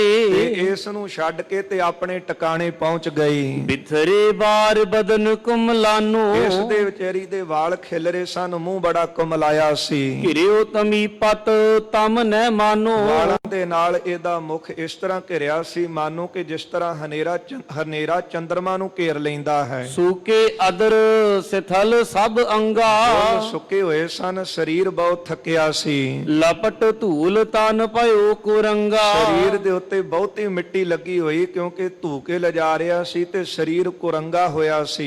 ਦੋਹਰਾ ਭੂਪ ਉਠਾ ਸਭ ਸਭਾ ਸੋ। ਤੇ ਉਹ ਜਿਹੜੀ ਸਭਾ ਰਾਜੇ ਦੀ ਲੱਗੀ ਸੀ, ਉੱਥੋਂ ਰਾਜਾ ਉੱਠ ਪਿਆ, ਵਿਰਾਟ ਰਾਜਾ। ਹੋਤ ਪਈ ਜਬ ਰੈਨ ਜਦ ਰਾਤ ਪਈ ਹੈ, ਉਰ ਬਿਸੂਰ ਪਾਂਡਵ ਜਿਹੜੇ ਗਏ। ਪਾਂਡਵ ਸਾਨੇ ਮਜਬੂਰ ਹੋਏ ਵਿਚਾਰੇ, ਸਭਾ ਵਿੱਚ ਕੁਝ ਬੋਲ ਨਾ ਸਕੇ ਤੇ ਝੂਰਦੇ ਹੋਏ ਚੱਲੇ ਹਨ। ਜਹ ਜਹ ਤਿਨਕੇ ਐਨ ਜਿੱਥੇ ਜਿੱਥੇ ਇਹਨਾਂ ਦੇ ਘਰ ਸਨ ਉਧਰ ਚੱਲ ਪਏ ਨੇ। ਚਾਉ ਪਈ ਭੋਜਨ ਕਰਨ ਹੁਤੀ ਜੇ ਜਿਹੜੀ ਥਾਈ। ਪਾਂਡਵਾਂ ਦੀ ਥਾਂ ਸੀ ਜਿੱਥੇ ਬੈਠ ਕੇ ਭੋਜਨ ਕਰਦੇ ਸਨ, ਬੈਠਿਓ ਭੀਮ ਤਾਹਾਂ ਪਛਤਾਈ। ਉੱਥੇ ਭੀਮ ਆ ਕੇ ਬੈਠ ਗਿਆ ਤੇ ਬੜਾ ਪਛਤਾਉਂਦਾ ਹੈ ਕਿ ਮੈਨੂੰ ਇੰਨਾ ਬਲ ਮਿਲਿਆ ਹੈ। ਮੈਂ ਬਲ ਦੀ ਖਾਂ ਨਾ ਕਿਸੇ ਦੀ ਪਰਵਾਹ ਨਹੀਂ ਕਰਦਾ, ਪਰ ਅੱਜ ਮੇਰੇ ਸਾਹਮਣੇ ਦ੍ਰੋਪਦੀ ਨੂੰ ਸਭਾ ਚੋਂ ਕੋਈ ਲੈ ਗਿਆ। ਇਹ ਜਿੱਥੇ ਭੋਜਨ ਕਰਦੇ ਸਨ ਉੱਥੇ ਆ ਕੇ ਬੜਾ ਪਛਤਾਉਣ ਲੱਗਾ। ਰੋਏ ਤਿਮਰ ਦ੍ਰੋਪਦੀ ਆਈ। ਇੰਨੇ ਚਿਰ ਵਿੱਚ ਹਨੇਰਾ ਪੈਣ ਤੇ ਦ੍ਰੋਪਦੀ ਵੀ ਉੱਥੇ ਆ ਗਈ ਰੋਂਦੀ ਹੋਈ। ਰੋਏ ਭੀਮ ਕੇ ਗਰ ਤੇ ਲਪਟਾਈ। ਭੀਮ ਤੇ ਗਲ ਲਾ ਕੇ ਰੋਣ ਲੱਗ ਪਈ। ਤਾਰ ਬ੍ਰਿਖ ਜਿਉ ਲਤਾ ਸੋ ਲਾਗੀ। ਜਿਸ ਤਰ੍ਹਾਂ ਤਾੜ ਦੇ ਰੁੱਖ ਦੇ ਨਾਲ ਵੇਲ ਲੱਗੀ ਹੋਵੇ, ਰੋਵਤ ਜਨ ਧੋਵਤ ਦੁਖ ਦਾਗੀ। ਇਸ ਤਰ੍ਹਾਂ ਰੋਂਦੀ ਹੈ ਬਹੁਤਾ ਜ਼ਿਆਦਾ ਤੇ ਆਪਣੇ ਦੁੱਖਾਂ ਦੇ ਦਾਗ ਨੂੰ ਧੋ ਰਹੀ ਹੈ। ਮੁਖ ਤੇ ਵਾਕ ਨ ਜਾਏ ਬਖਾਨਾ। ਇੰਨੀ ਦੁਖੀ ਸੀ ਕਿ ਮੁਖੋਂ ਕੋਈ ਵੀ ਬੋਲ ਨਹੀਂ ਸੀ ਬੋਲਿਆ ਜਾਂਦਾ। ਗਦ ਗਦ ਗਿਰਾ ਪਰਮ ਡਰ ਮਾਨਾ। ਇੰਨੀ ਡਰੀ ਹੋਈ ਸੀ ਕਿ ਬਾਣੀ ਵੀ ਗਦ ਗਦ ਹੋ ਗਈ ਸੀ। ਧਰ ਧੀਰਜ ਪੁਨ ਬੈਨ ਉਚਾਰੇ। ਥੋੜਾ ਜਿਹਾ ਹੌਸਲਾ ਰੱਖ ਕੇ, ਧੀਰਜ ਰੱਖ ਕੇ ਹੁਣ ਇਸ ਤਰ੍ਹਾਂ ਕਹਿਣ ਲੱਗੀ। ਪਾਂਚੋ ਪਤ ਤੁਮ ਮੋਰ ਰਖਵਾਰੇ। ਇਹ ਕਹਿੰਦੀ ਹੈ ਕਿ ਤੁਸੀਂ ਮੇਰੇ 5 ਪਤੀ ਹੋ, 5 ਮੇਰੇ ਰਾਖੇ ਹੋ। ਮਹਾ ਸੂਰਿਅਤ ਬਲੀ ਧਨੁੰਤਰ। ਬੜੇ ਤੁਸੀਂ ਬਲ ਵਾਲੇ ਹੋ, ਸੂਰਮੇ ਹੋ, ਧਨੁਖ ਧਾਰੀ ਹੋ। ਤੁਮ ਹੋਵਤ ਸਤ ਟਾਰਤ ਥਲ ਕਰ। ਪਰ ਤੁਹਾਡਿਆਂ ਹੁੰਦਿਆਂ ਹੋਇਆਂ, ਪੰਜਾਂ ਦੇ ਹੁੰਦਿਆਂ ਹੋਇਆਂ ਆ ਕਰੀਚਕ ਮੇਰਾ ਸਤ ਭੰਗ ਕਰ ਜਾਵੇ। ਦੋਹਰਾ ਕਹਾ ਮਿਲਨ ਸੰਕੇਤ ਕੋ ਜੋ ਨਾ ਜਾਉ ਤੇ ਪਾਸ। ਦੱਸਦੀ ਹੈ ਕਿ ਕਰੀਚਕ ਨੇ ਮੈਨੂੰ ਇਹ ਟਿਕਾਣਾ ਦੱਸਿਆ ਹੈ ਜਿੱਥੇ ਪਾਂਡਾ ਚਾਟਸਾਲ ਬਾਲਕਾਂ ਨੂੰ ਪੜਾਉਂਦਾ ਹੈ ਨਾ, ਉਹ ਚਾਟਸਾਲ ਵਾਲਾ ਟਿਕਾਣਾ ਦੱਸ ਕੇ ਗਿਆ ਹੈ। ਕਹਿੰਦਾ ਕਿ ਜੇ ਤੂੰ ਮੇਰੇ ਕੋਲ ਨਾ ਆਈ ਚੱਲ ਕੇ, ਹੋਰ ਭਾਈ ਲੈ ਜਾਵਈ ਗਹਿ ਕਰ ਆਪਣੇ ਆਵਾਸ। ਸਵੇਰ ਹੋਣ ਤੇ ਤੈਨੂੰ ਮੈਂ ਲੈ ਜਾਵਾਂਗਾ ਫੜ ਕੇ ਆਪਣੇ ਘਰ ਨੂੰ। ਸਵਈਆ ਸੀਤਲ ਸਵਾਸ ਪਰ ਕਹਿ ਬੈਨ। ਹੁਣ ਠੰਡੇ ਹੌਕੇ ਲੈਂਦੀ ਐ ਤੇ ਇਸ ਤਰ੍ਹਾਂ ਬੋਲਦੀ ਐ। ਵਿਲੋਚਨ ਤੇ ਜਲ ਨਾ ਠਹਿਰਾਈ। ਅੱਖਾਂ ਦੇ ਵਿੱਚੋਂ, ਨੇਤਰਾਂ ਚੋਂ ਹੰਝੂ ਚੱਲਦੇ ਹਨ, ਰੁਕਦੇ ਨਹੀਂ ਨੇ। ਚਿੰਤ ਬੜੀ ਸਰਤਾ ਮੈਂ ਬੂੜ। ਕਹਿੰਦੀ ਵੱਡੀ ਸਰਤਾ ਨਦੀ, ਚਿੰਤਾ ਦੀ ਨਦੀ ਵਿੱਚ ਡੁੱਬ ਰਹੀ ਹਾਂ। ਉਪਾਵ ਕਰਾਰ ਕੋ ਨਹਿ ਪਾਈ। ਕੋਈ ਵੀ ਉਪਾਅ ਜਿਹੜਾ ਉਹ ਮੈਨੂੰ ਨਹੀਂ ਮਿਲ ਰਿਹਾ। ਭੀਮ ਕਹਿਓ ਤਹਿ ਜਾਵਹੁ ਮੈਂ। ਹੁਣ ਭੀਮ ਕਹਿਣ ਲੱਗਾ ਦ੍ਰੋਪਦੀ ਨੂੰ, ਤੂੰ ਚਿੰਤਾ ਨਾ ਕਰ, ਜਿਹੜਾ ਟਿਕਾਣਾ ਤੈਨੂੰ ਦੱਸ ਕੇ ਗਿਆ ਕਰੀਚਕ, ਉਸ ਟਿਕਾਣੇ ਤੇ ਮੈਂ ਜਾਵਾਂਗਾ। ਉਰ ਧੀਰ ਦਈ ਸਭ ਪੀਰ ਮਿਟਾਈ। ਇਸ ਤਰ੍ਹਾਂ ਦ੍ਰੋਪਦੀ ਨੂੰ ਕਹਿ ਕੇ ਨੇ ਧੀਰਜ ਦਿੱਤਾ ਤੇ ਸਾਰਾ ਦੁੱਖ ਦੂਰ ਕੀਤਾ। ਜਾਹੇ ਸੰਕੇਤ ਕਰਾ ਤਿਸਨੇ। ਜਿਹੜਾ ਟਿਕਾਣਾ ਕਰੀਚਕ ਨੇ ਦੱਸਿਆ ਸੀ, ਸਭ ਰੀਤ ਸੋ ਮੋਹੇ ਕੋ ਦੇਹ ਬਤਾਈ। ਕਹਿੰਦਾ ਮੈਨੂੰ ਉਹ ਟਿਕਾਣਾ ਦੱਸ ਦੇ ਬਸ ਤੇ ਮੈਂ ਆਪੇ ਉੱਥੇ ਜਾਵਾਂਗਾ। ਦ੍ਰੋਪਦੀ ਬੈਨ ਪਨੇ ਪਤ ਸੋ। ਸੁਣ ਕੇ ਦ੍ਰੋਪਦੀ ਜਿਹੜੀ ਸੀ ਆਪਣੇ ਪਤੀ ਨੂੰ ਕਹਿਣ ਲੱਗੀ, ਚਟਸਾਰ ਵਿਖੇ ਮੋਹਿ ਤਾਹੇ ਬੁਲਾਈ। ਕਹਿੰਦੀ ਭੀਮ ਨੂੰ, ਪਤੀ ਦੇਵ ਸੁਣੋ ਫਿਰ, ਜਿਹੜੀ ਚਾਟਸਾਲ ਹੈ ਨਾ ਉੱਥੇ ਕਰੀਚਕ ਨੇ ਮੈਨੂੰ ਬੁਲਾਇਆ ਹੈ। ਤਾਂ ਸਮਝਾਏ ਭਲੀ ਬਿਦ ਸੋ। ਚੰਗੀ ਤਰ੍ਹਾਂ ਭੀਮ ਨੂੰ ਸਮਝਾ ਦਿੱਤਾ ਹੈ। ਨਿਜ ਥਾਨ ਵਿਖੇ ਚੱਲ ਕੇ ਪੁਨਿਆਈ। ਜਿੱਥੇ ਦਾ ਆਪਣਾ ਟਿਕਾਣਾ ਸੀ ਉੱਥੇ ਚੱਲ ਕੇ ਆ ਗਈ। ਭੋਜਨ ਖਾਏ ਅਗਾਏ ਕੈ ਭੀਮ। ਜਿਹੜਾ ਭੀਮ ਸੀ ਨੇ ਭੋਜਨ ਖਾਦਾ ਹੈ ਰੱਜ ਕੇ। ਚਲਾ ਹਿਤ ਮਾਰਨ ਕੇ ਤੇ ਧਾਈ। ਹੁਣ ਕਰੀਚਕ ਨੂੰ ਮਾਰਨ ਵਾਸਤੇ, ਖਤਮ ਕਰਨ ਵਾਸਤੇ ਚੱਲਾ ਹੈ ਬਹੁਤ ਛੇਤੀ। ਕ੍ਰੀਚਕ ਕੀ ਬਿਰਥਾ ਕਵੀ ਜੀ ਸੁਨੀਏ। ਕਹਿੰਦੇ ਕਿ ਹੁਣ ਕਰੀਚਕ ਦੀ ਹਾਲਤ ਸੁਣੋ ਜਿਹੜੀ ਉਸ ਦੇ ਨਾਲ ਹੋਈ। ਦਿਨ ਬੀਤਤ ਨਾਹੀ ਰਹਿਓ ਅਕੁਲਾਈ। ਬੜਾ ਕਾਮ ਦਾ ਮਾਰਾ ਹੋਇਆ, ਵਿਆਕੁਲ ਸੀ ਤੇ ਦਿਨ ਨਹੀਂ ਸੀ ਬੀਤਦਾ ਇਸ ਦਾ। ਕਬਿਤ ਚਿਤ ਬਿਖ ਚਿਤਵਤ ਮਿਲੇ ਕਬ ਅੰਗ ਸੰਗ। ਆਪਣੇ ਚਿੱਤ ਵਿੱਚ ਸੋਚ ਰਿਹਾ ਸੀ ਕਿ ਕਦੋਂ ਆ ਕੇ ਦ੍ਰੋਪਦੀ ਮੈਨੂੰ ਮਿਲੇਗੀ, ਕਰ ਮਨ ਭਾਇਓ ਕਬ ਦਿਵਸ ਬਿਆਏ ਹੈ। ਕਦੋਂ ਇਹ ਦਿਨ ਬੀਤੇਗਾ ਤੇ ਮੇਰੀ ਮਨ ਭਾਉਂਦੀ ਬਣੇਗੀ। ਮੀਨ ਸਮ ਤਰਫਤ ਕਾਮ ਸੋ ਪੀੜਤ ਅਤ। ਮੱਛੀ ਵਾਂਗੂ ਤੜਫਦਾ ਹੈ ਕਾਮ ਦੇ ਅਧੀਨ ਹੋਇਆ। ਮੁਕ ਸੁਖ ਦੇਨੀ ਕਬ ਦਰਸ ਦਿਖਾਏ ਇਹ ਸੁੱਖ ਹੈ। ਦੇਣ ਵਾਲੀ ਕਦੋਂ ਆ ਕੇ ਮੈਨੂੰ ਸਾਹਮਣੇ ਮਿਲੇਗੀ। ਚੈਨ ਨਾ ਪਰਤ ਇਤ ਉਤਹੁ ਕੋ ਵਿਚਰਤ ਚੈਨ ਨਹੀਂ ਸੀ ਪੈਂਦਾ, ਇੱਧਰ ਉੱਧਰ ਵਿਚਰਦਾ ਸੀ। ਵਿਯੋਗ ਤੇ ਤਪਤ ਮਾਨੋ ਅਬ ਜਰ ਜਾਏ ਹੈ ਛੋੜੇ ਕਰਕੇ ਤੜਫ ਰਿਹਾ ਸੀ, ਮਾਨੋ ਕਿ ਹੁਣੇ ਹੀ ਸੜ ਚੱਲਿਆ ਹੋਵੇ। ਐਸੀ ਗਤ ਭਈ ਮਤ ਚਿੱਤ ਤੇ ਬਿਸਰ ਗਈ ਐਸੀ ਦੀ ਹਾਲਤ ਹੋਈ ਹੈ ਤੇ ਜਿਹੜੀ ਚੰਗੀ ਬੁੱਧੀ ਸੀ ਇਹਦੇ ਅੰਦਰੋਂ ਭੁੱਲ ਗਿਆ। ਹੋਵਤ ਪਰਦੋਖ ਕੇ ਸੋ ਉਠਿਓ ਹਰ ਖਾਏ ਹੈ ਸ਼ਾਮਾਂ ਦਾ ਵਕਤ ਹੋਇਆ ਹੈ ਤੇ ਉਸ ਵਕਤ ਬੜਾ ਪ੍ਰਸੰਨ ਹੋ ਕੇ ਉੱਠਿਆ ਹੈ। ਪਾਂਦੇ ਸੰਗ ਚਟਿਆ ਲੈ ਗਏ ਨਿਜ ਧਾਮ ਜਬ ਜਿਹੜੇ ਪਾਂਦੇ ਸਾਨੂੰ ਆਪਣੇ ਪੜਾਉਣ ਵਾਲਾ ਜਿਹੜਾ ਸਮਾਨ ਹੁੰਦਾ ਹੈ ਉਹ ਲੈ ਕੇ ਆਪਣੇ ਘਰਾਂ ਨੂੰ ਚਲੇ ਗਏ। ਆਨ ਕੇ ਪ੍ਰਿਯੰਕ ਸੇਤ ਸੇ ਕੋ ਡਸਾਇਓ ਹੈ ਬੜੀ ਸੋਹਣੀ ਸੇਜਾ ਜਿਹੜੀ ਸੀ, ਪਲੰਗਾ ਜਿਹੜਾ ਸੀ ਉੱਥੇ 64 ਸਾਲਾਂ ਦੇ ਵਿੱਚ ਲਵਾ ਦਿੱਤਾ।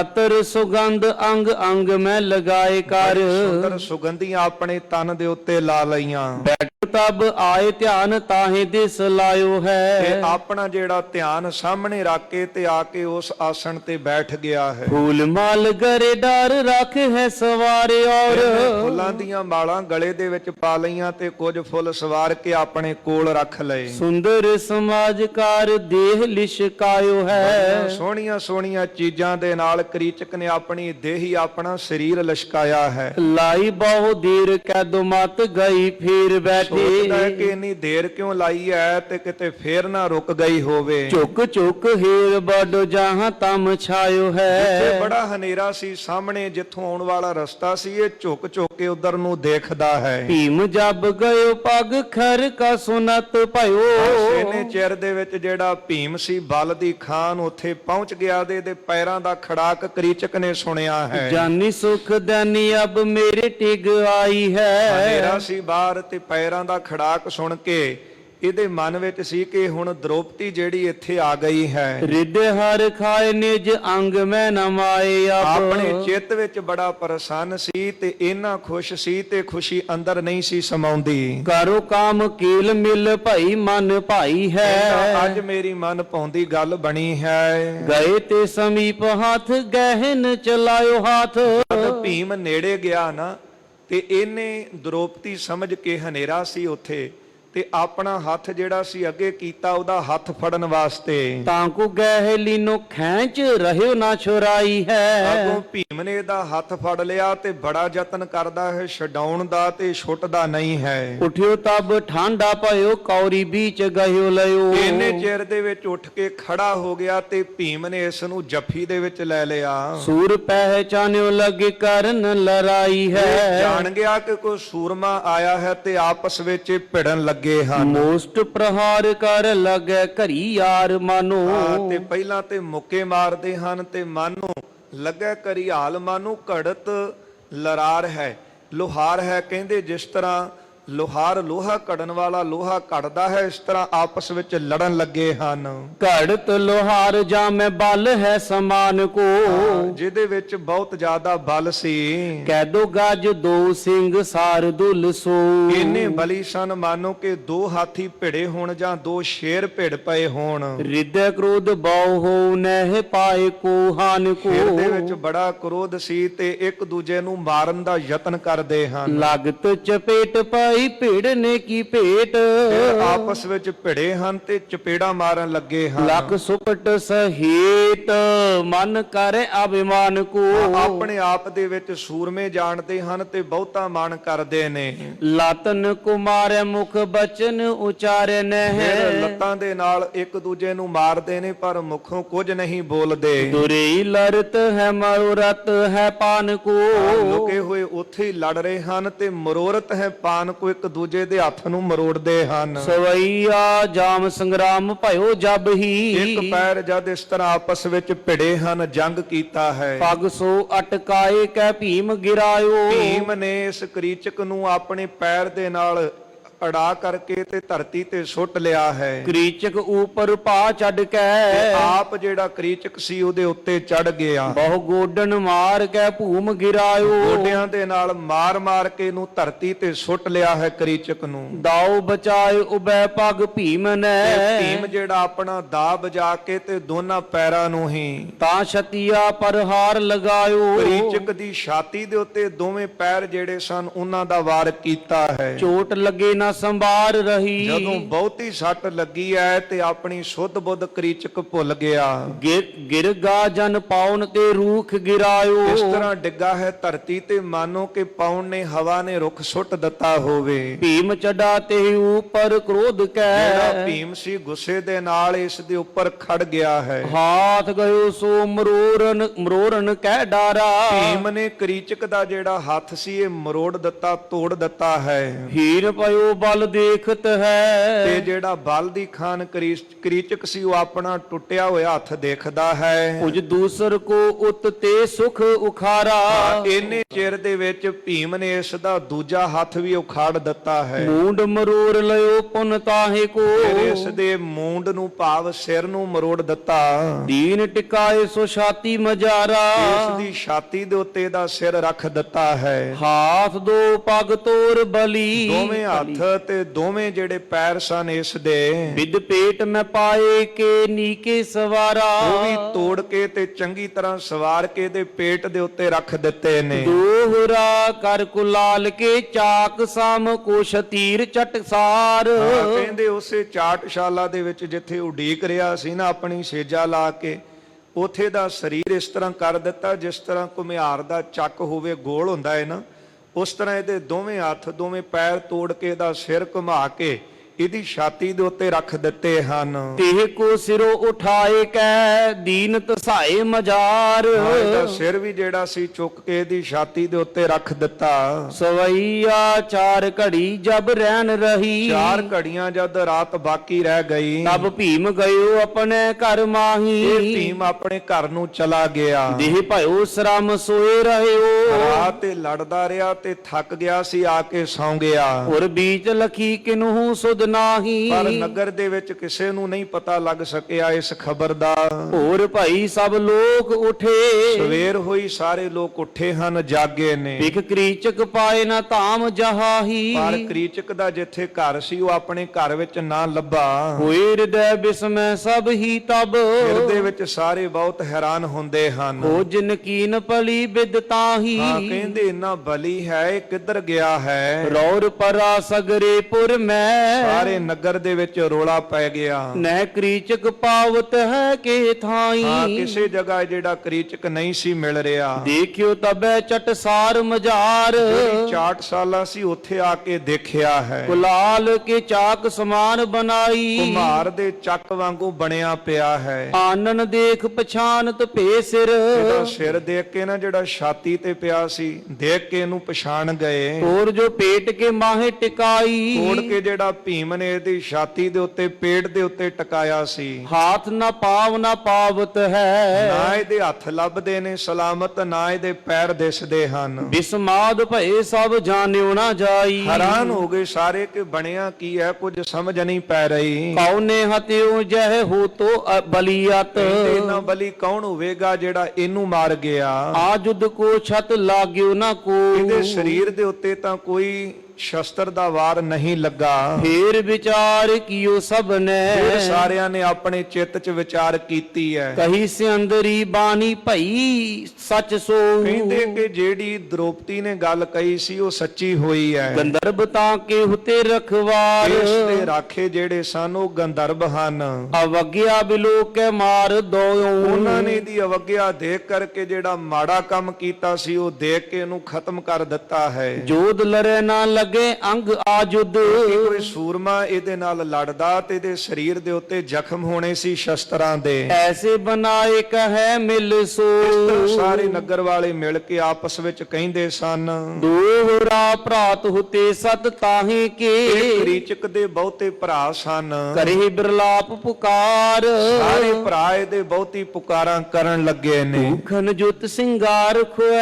ਗਹਿਣਿਆਂ ਦੇ ਨਾਲ ਇਹਨੂੰ ਸ਼ਿੰਗਾਰ ਲਿਆ ਹੈ। ਪੀਟਤ ਕਰ ਮੁਖ ਨਾਰ। ਜਿਹੜੀਆਂ ਇਸਤਰੀਆਂ ਸਾਨੂੰ ਬਹੁਤ ਪਿੱਟਦੀਆਂ ਹਨ ਆਪਣੇ ਮੁਖ ਨੂੰ। ਚੌਪਈ ਸ਼ੋਰ ਪਰਾ ਸਗਰੇ ਪੁਰ ਬੀਚੂ। ਸਾਰੇ ਨਗਰ ਦੇ ਵਿੱਚ ਬਹੁਤਾ ਰੋਲਾ ਪੈ ਗਿਆ। ਸੁਨ ਸੁਨ ਆਏ ਊਚ ਅਰ ਨੀਚੂ। ਸਾਰੇ ਰੋਲਾ ਸੁਣ ਕੇ ਚੱਲ ਕੇ ਆਏ ਹਨ। ਸੁਸਾ ਬਿਲੋਕਤ ਚਕਰਤ ਹੋਈ। ਇਹਦੀ ਜਿਹੜੀ ਭੈਣ ਸੀ ਵਿਰਾਟ ਰਾਜੇ ਦੀ ਘਰ ਵਾਲੀ ਰਾਣੀ ਉਹ ਵੀ ਬੜੀ ਹੈਰਾਨ ਹੋਈ ਹੈ। ਗੁਣ ਗਨ ਵਰਣਨ ਕਰ ਹਾਂਜੀ, ਆਪਣੇ ਭਰਾ ਦੇ ਗੁਣਾਂ ਨੂੰ ਵਰਣਨ ਕਰਕੇ ਰੋਂਦੀ ਹੈ। ਨ੍ਰਿਪ ਰੋਇਓ ਜਬ ਮ੍ਰਿਤਕ ਦੇਖਾ, ਵਿਰਾਟ ਰਾਜਾ ਵੀ ਰੋਇਆ ਜਦ ਆਪਣੇ ਸਾਲੇ ਦੀ ਮੌਤ ਹੋਈ ਦੇਖੀ ਹੈ। ਭਇਓ ਨਾਰ ਕੋ ਬ੍ਰਿੰਦ ਬਿਸੇਖਾ, ਬਹੁਤੀਆਂ ਇਸਤਰੀਆਂ ਵਿਰਲਾਪ ਕਰਦੀਆਂ ਨੇ। ਭਰਾਤ ਦੁਸ਼ਟ ਕੇ ਕੁਮਤ ਵਿਚਾਰੀ, ਇਹਦੇ ਜਿਹੜੇ ਭਰਾ ਸਨ ਇਹ ਵੀ ਦੁਸ਼ਟ ਸਨ, ਖੋਟੀ ਮਤ ਵਾਲੇ। ਇਹਨਾਂ ਨੇ ਇਸ ਤਰ੍ਹਾਂ ਸੋਚਿਆ ਏ, ਕਾਰਨ ਮਰਨ ਸੁੰਦਰੀ ਨਾਰੀ। ਕਹਿੰਦੇ ਸਾਡੇ ਭਰਾ ਦੀ ਮੌਤ ਦਾ ਕਾਰਨ ਜਿਹੜਾ ਹੈ ਨਾ ਉਹ ਇਸਤਰੀ ਦ੍ਰੋਪਦੀ ਬਣੀ ਹੈ। ਤੇ ਕੋ ਜਾ ਰਹੇਗੇ ਸਥਾਨਾ, ਕਹਿੰਦੇ ਦਾਸੀ ਨੂੰ ਵੀ ਇਹਦੇ ਨਾਲ ਹੀ ਸਾੜ ਦਵਾਂਗੇ। ਕਹਿ ਅਸ ਗਹਿਓ ਦ੍ਰੋਪਦੀ ਹਾਥਾ, ਇਸ ਤਰ੍ਹਾਂ ਕਹਿ ਕੇ ਤੇ ਦ੍ਰੋਪਦੀ ਨੂੰ ਵੀ ਇਹਨਾਂ ਨੇ ਫੜ ਲਿਆ ਹੈ। ਵਹਿਰ ਨਗਰ ਤੇ ਚਿਖਾ ਬਣਾਈ, ਨਗਰ ਤੋਂ ਬਾਰ-ਬਾਰ ਜਿੱਥੇ ਚਿਖਾ ਤਿਆਰ ਕੀਤੀ ਸੀ, ਬਹੁ ਨਰ ਤੇ ਕੋ ਲੀਨ ਉਚਾਈ। ਬਹੁਤੇ ਮਨੁੱਖਾਂ ਨੇ ਇਹਨੂੰ ਵੀ ਨਾਲ ਚੁੱਕ ਲਿਆ। ਬਿਨ ਰਖਿਅਕ ਗਏ ਕਰ ਤੇ ਹਾਥਾ, ਬਿਨਾਂ ਰੱਖਿਅਕ ਕੋਈ ਵੀ ਜਿਹੜਾ ਰਾਖਾ ਸੀ ਨੇ ਕੋਲ ਨਾ ਦੇਖਿਆ। ਗਮਨੇ ਲੋਕ ਲੀਏ ਤੇ ਸਾਥਾ, ਲੋਕ ਵੀ ਨਾਲ ਤੁਰ ਪਏ ਹਨ ਚੀਰ ਚੀਰ ਕੈ ਚਲ ਕੈ ਦੇਹੀ। ਤੇ ਇਸ ਵੱਲ ਦੇਖਦੇ ਹਨ। ਦੀਪ ਸ਼ਿਖਾ ਮਦ ਦਰਪਨ ਜੇਹੀ, ਜਿਸ ਤਰ੍ਹਾਂ ਸ਼ੀਸ਼ੇ ਦੇ ਵਿੱਚ ਦੀਵੇ ਦੀ ਲਾਟ ਦਿਸਦੀ ਹੈ, ਨਾਬ ਰੁਮਾਵਲ ਉਪਮਾ ਭਾਰੀ। ਤੇ ਇਸੇ ਪ੍ਰਕਾਰ ਵਾਲਾਂ ਦੀ ਜਿਹੜੀ ਇਸ ਦੀ ਬਹੁਤ ਉਪਮਾ ਸੀ। ਮਨੁ ਮੇਰ ਪਰ ਜਮਨਾ ਵਾਰੀ, ਮਾਨੋ ਕਿ ਸੁਮੇਰ ਦੇ ਉੱਤੇ ਜਮਨਾ ਜਿਹੜੀ ਹੈ ਉਹਦਾ ਜਲ ਵਾਰੇ ਜਾ ਰਿਹਾ ਹੋਵੇ। ਲੋਕ ਬਿਲੋ ਕੈ ਗਿਰਾਇਆ ਲਾਈ, ਲੋਕ ਦੇਖ ਕੇ ਇਸ ਤਰ੍ਹਾਂ ਕਹਿੰਦੇ ਹਨ, ਬਿਨ ਅਪਰਾਧ ਦਿਹੋ ਸ਼ੁਰਵਾਈ। ਇਹ ਤਾਂ ਵਿਚਾਰੀ ਨਿਰਦੋਸ਼ ਹੈ ਦ੍ਰੋਪਦੀ, ਇਹਨੂੰ ਤਾਂ ਛੁਡਾ ਦੇਣਾ ਚਾਹੀਦਾ ਹੈ। ਕੋਈ ਨ ਮਾਨੇ ਕਿਸ ਕੋ ਕਹਿਨੋ, ਪਰ ਕਿਸੇ ਦਾ ਕਿਹਾ ਉੱਥੇ ਕੌਣ ਮੰਨਦਾ ਸੀ। ਕ੍ਰਿਚਕ ਮਰਨ ਸ਼ੋਕ ਕੀਏ ਦਹਿਨੋ, ਕ੍ਰਿਚਕ ਦੇ ਮੌਤ ਦਾ ਬਹੁਤਾ ਸ਼ੋਕ ਮਨਾ ਰਹੇ ਸਨ। ਬਿਲ ਪੈ ਬਹੁਤ ਮਿਲੇ ਨਰ ਨਾਰੀ, ਬਹੁਤੇ ਮਨੁੱਖ ਇਸਤਰੀਆਂ ਮਿਲ ਕੇ ਬਰਲਾਪ ਕਰਦੇ ਨੇ। ਭਇਓ ਦ੍ਰੋਪਦੀ ਕੋ ਦੁਖ ਭਾਰੀ, ਦ੍ਰੋਪਦੀ ਜਿਹੜੀ ਸੀ ਉਹ ਬਹੁਤੀ ਦੁਖੀ ਹੋਈ ਹੈ, ਗਹੇ ਹਾਥ ਤੇ ਵਿਆਕੁਲ ਹੋਈ। ਬਹੁਤੀ ਵਿਆਕੁਲ ਹੋਈ ਹੈ, ਇਹਨੂੰ ਫੜਿਆ ਹੋਇਆ ਹੈ। ਰਖਿਅਕ ਦੇਖਿਓ ਨਿਕਟ ਨਾ ਕੋਈ, ਆਪਣੇ ਨੇੜੇ ਕੋਈ ਵੀ ਰਾਖਾ ਨਹੀਂ ਦੇਖਿਆ। ਰੋਦਨ ਕਰਤ ਨੈਣ ਚਲ ਕਾਹੀ, ਬੜੀ ਰੋਂਦੀ ਹੈ, ਨੇਤਰਾਂ ਵਿੱਚੋਂ ਹੰਝੂ ਚੱਲਦੇ ਨੇ। ਮਨੁ ਮੀਨ ਨੈ ਜਲ ਕੇ ਮਾਹੀ, ਮਾਨੋ ਕਿ ਜਲ ਦੇ ਵਿੱਚ ਮੀਨ ਮੱਛ ਹੋਣ ਦੋ। ਸੂਕੇ ਅਦਰ ਬੋਲ ਨਹਿ ਆਵਤ, ਬੁੱਲ ਵੀ ਸੁੱਕੇ ਹਨ ਤੇ ਕੋਈ ਬੋਲ ਨਹੀਂ ਸੀ ਇਹਨੂੰ ਆਉਂਦਾ। ਬਿਥਰੇ ਕੇਸ ਤਰਾਸ ਬਹੁ ਪਾਵਤ, ਕੇਸ ਦੇ ਖਿਲਰੇ ਹੋਏ ਬਹੁਤਾ ਡਰ ਪਾ ਰਹੀ ਸੀ। ਸੁਧ ਨ ਸੰਭਾਰਨ ਸੀਸ ਪਿਛੋਰੀ, ਤੇ ਆਪਣਾ ਸਿਰ ਪਿਛਾਂ ਨੂੰ ਸੁੱਟਿਆ ਹੋਇਆ ਤੇ ਸਰੀਰ ਦੀ ਖਬਰ ਸੁੱਧ ਭੁੱਲ ਗਈ। ਗਮਨੇ ਸਰਬ ਭੀਮ ਗ੍ਰਹਿ ਓਰੀ, ਕੁਝ ਲੋਕ ਜਿਹੜੇ ਸਾਨੂੰ ਭੀਮ ਦੇ ਵੱਲ ਦੌੜੇ ਹਨ। ਸੁਨਿਓ ਸਰੋਨ ਮੈਂ ਸ਼ੋਰ ਬਿਸਾਲਾ, ਭੀਮ ਨੇ ਜਦੋਂ ਕੰਨਾਂ ਦੇ ਵਿੱਚ ਬਹੁਤਾ ਰੋਲਾ ਸੁਣਿਆ ਹੈ, ਉਠਿਓ ਨੀਂਦ ਤਜ ਕਰ ਤੇ ਕਾਲਾ। ਆਪਣੀ ਨੀਂਦ ਤਿਆਗ ਕਰਕੇ ਉਸ ਵੇਲੇ ਉੱਠਿਆ ਹੈ। ਦੇਖ ਪੰਚਾਲੀ ਕੋ ਅਕੁਲਾਵਾ, ਜਦੋਂ ਇਹਨੂੰ ਪਤਾ ਲੱਗਾ ਕਿ ਦ੍ਰੋਪਦੀ ਦੀ ਐਸੀ ਹਾਲਤ ਹੈ, ਦੇਖ ਕੇ ਬੜਾ ਅਕਲਾਵਾ ਦੁਖੀ ਹੋਇਆ।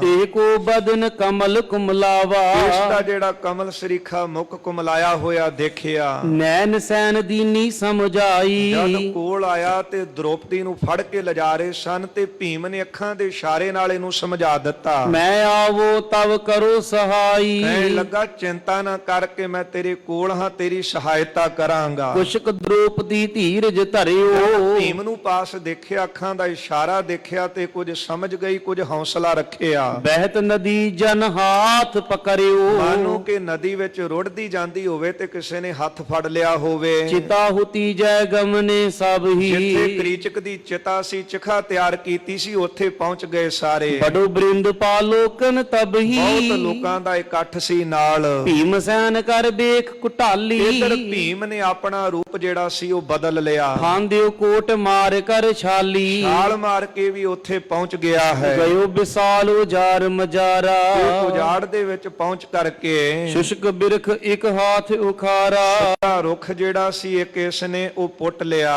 ਕ੍ਰੋਧ ਧਾਰ ਕਰ ਮੁਰਿਓ ਬਹੋਰੀ, ਬੜੇ ਗੁੱਸੇ ਦੇ ਵਿੱਚ ਇਹ ਪਿਛਾਂ ਨੂੰ ਮੁੜਿਆ ਹੈ। ਆਇਓ ਤੁਰਤ ਹੁਤੇ ਜਿਹ ਠੌਰੀ, ਜਿੱਥੇ ਦੇ ਭਰਾ ਸਨ ਉਸ ਜਗ੍ਹਾ ਤੇ ਆ ਗਿਆ। ਦਾਰੁਣ ਬੇਖ ਅਰਨ ਕੋ ਮਾਰਨ, ਵੈਰੀਆਂ ਨੂੰ ਮਾਰਨ ਵਾਸਤੇ ਬੜਾ ਭਿਆਨਕ ਰੂਪ ਬਣਾਇਆ। ਪੰਚਾਲੀ ਕੇ ਪ੍ਰਾਨ ਉਬਾਰਨ, ਆਪਣੀ ਘਰ ਵਾਲੀ ਦ੍ਰੋਪਦੀ ਨੂੰ ਬਚਾਉਣ ਵਾਸਤੇ ਜਾਈ ਸਮੀਪੰ ਦੀਨ ਕੋਲ ਦਿਖਾਈ, ਜਾ ਕੇ ਉਹਨਾਂ ਨੂੰ ਦਿਖਾਈ ਦਿੱਤਾ। ਦ੍ਰੋਪਦੀ ਉੱਚੀ ਗਿਰਾਇ ਲਾਈ, ਇਹਨੂੰ ਦੇਖ ਕਰਕੇ ਦ੍ਰੋਪਦੀ ਨੇ ਫਿਰ ਉੱਚੀ ਆਵਾਜ਼ ਦਿੱਤੀ ਹੈ। ਗੰਧਰਵ ਜੋ ਮੇਰੋ ਰਖਵਾਰੀ, ਕ੍ਰੀਚਕ ਦੇ ਭਰਾਵਾਂ ਨੂੰ ਕਹਿਣ ਲੱਗੀ, ਸੁਣੋ ਹੁਣ ਜਿਹੜੇ ਮੇਰੇ ਰਾਖੇ ਗੰਧਰਵ ਸਨ ਸੋ ਆਇਓ ਤੁਮ ਲਿਹੋ ਨਿਹਾਰੀ ਉਹ ਤੁਹਾਡੇ ਸਾਹਮਣੇ ਆ ਗਏ ਨੇ, ਤੁਸੀਂ ਦੇਖ ਲਓ। ਭਾਜ ਜਾਓ ਮੁਝ ਕੋ ਦੇਹੁ ਛੋਰੀ ਜੇ ਆਪਣੇ ਪ੍ਰਾਣ ਚਾਹੁੰਦੇ ਹੋ ਤੇ ਮੈਨੂੰ ਛੱਡ ਕੇ ਭੱਜ ਜਾਓ, ਨਾ ਤੁਰਹਨੈ ਸਬਨ ਇਹ ਠੌਰੀ ਨਹੀਂ ਤਾਂ ਤੁਹਾਨੂੰ ਸਾਰਿਆਂ ਨੂੰ ਇੱਥੇ ਖਤਮ ਕਰ ਦਵੇਗਾ। ਸੁਨ ਬਾਣੀ ਕੋ ਦੇਖਣ ਲਾਗੇ ਦ੍ਰੋਪਦੀ ਦੀ ਇਹ ਗੱਲ ਸੁਣ ਕੇ ਸਾਰੇ ਸਾਹਮਣੇ ਦੇਖਣ ਲੱਗੇ। ਦਾਰੁਨ ਵੇਖ ਲਖਿਓ ਸਭ ਭਾਗੇ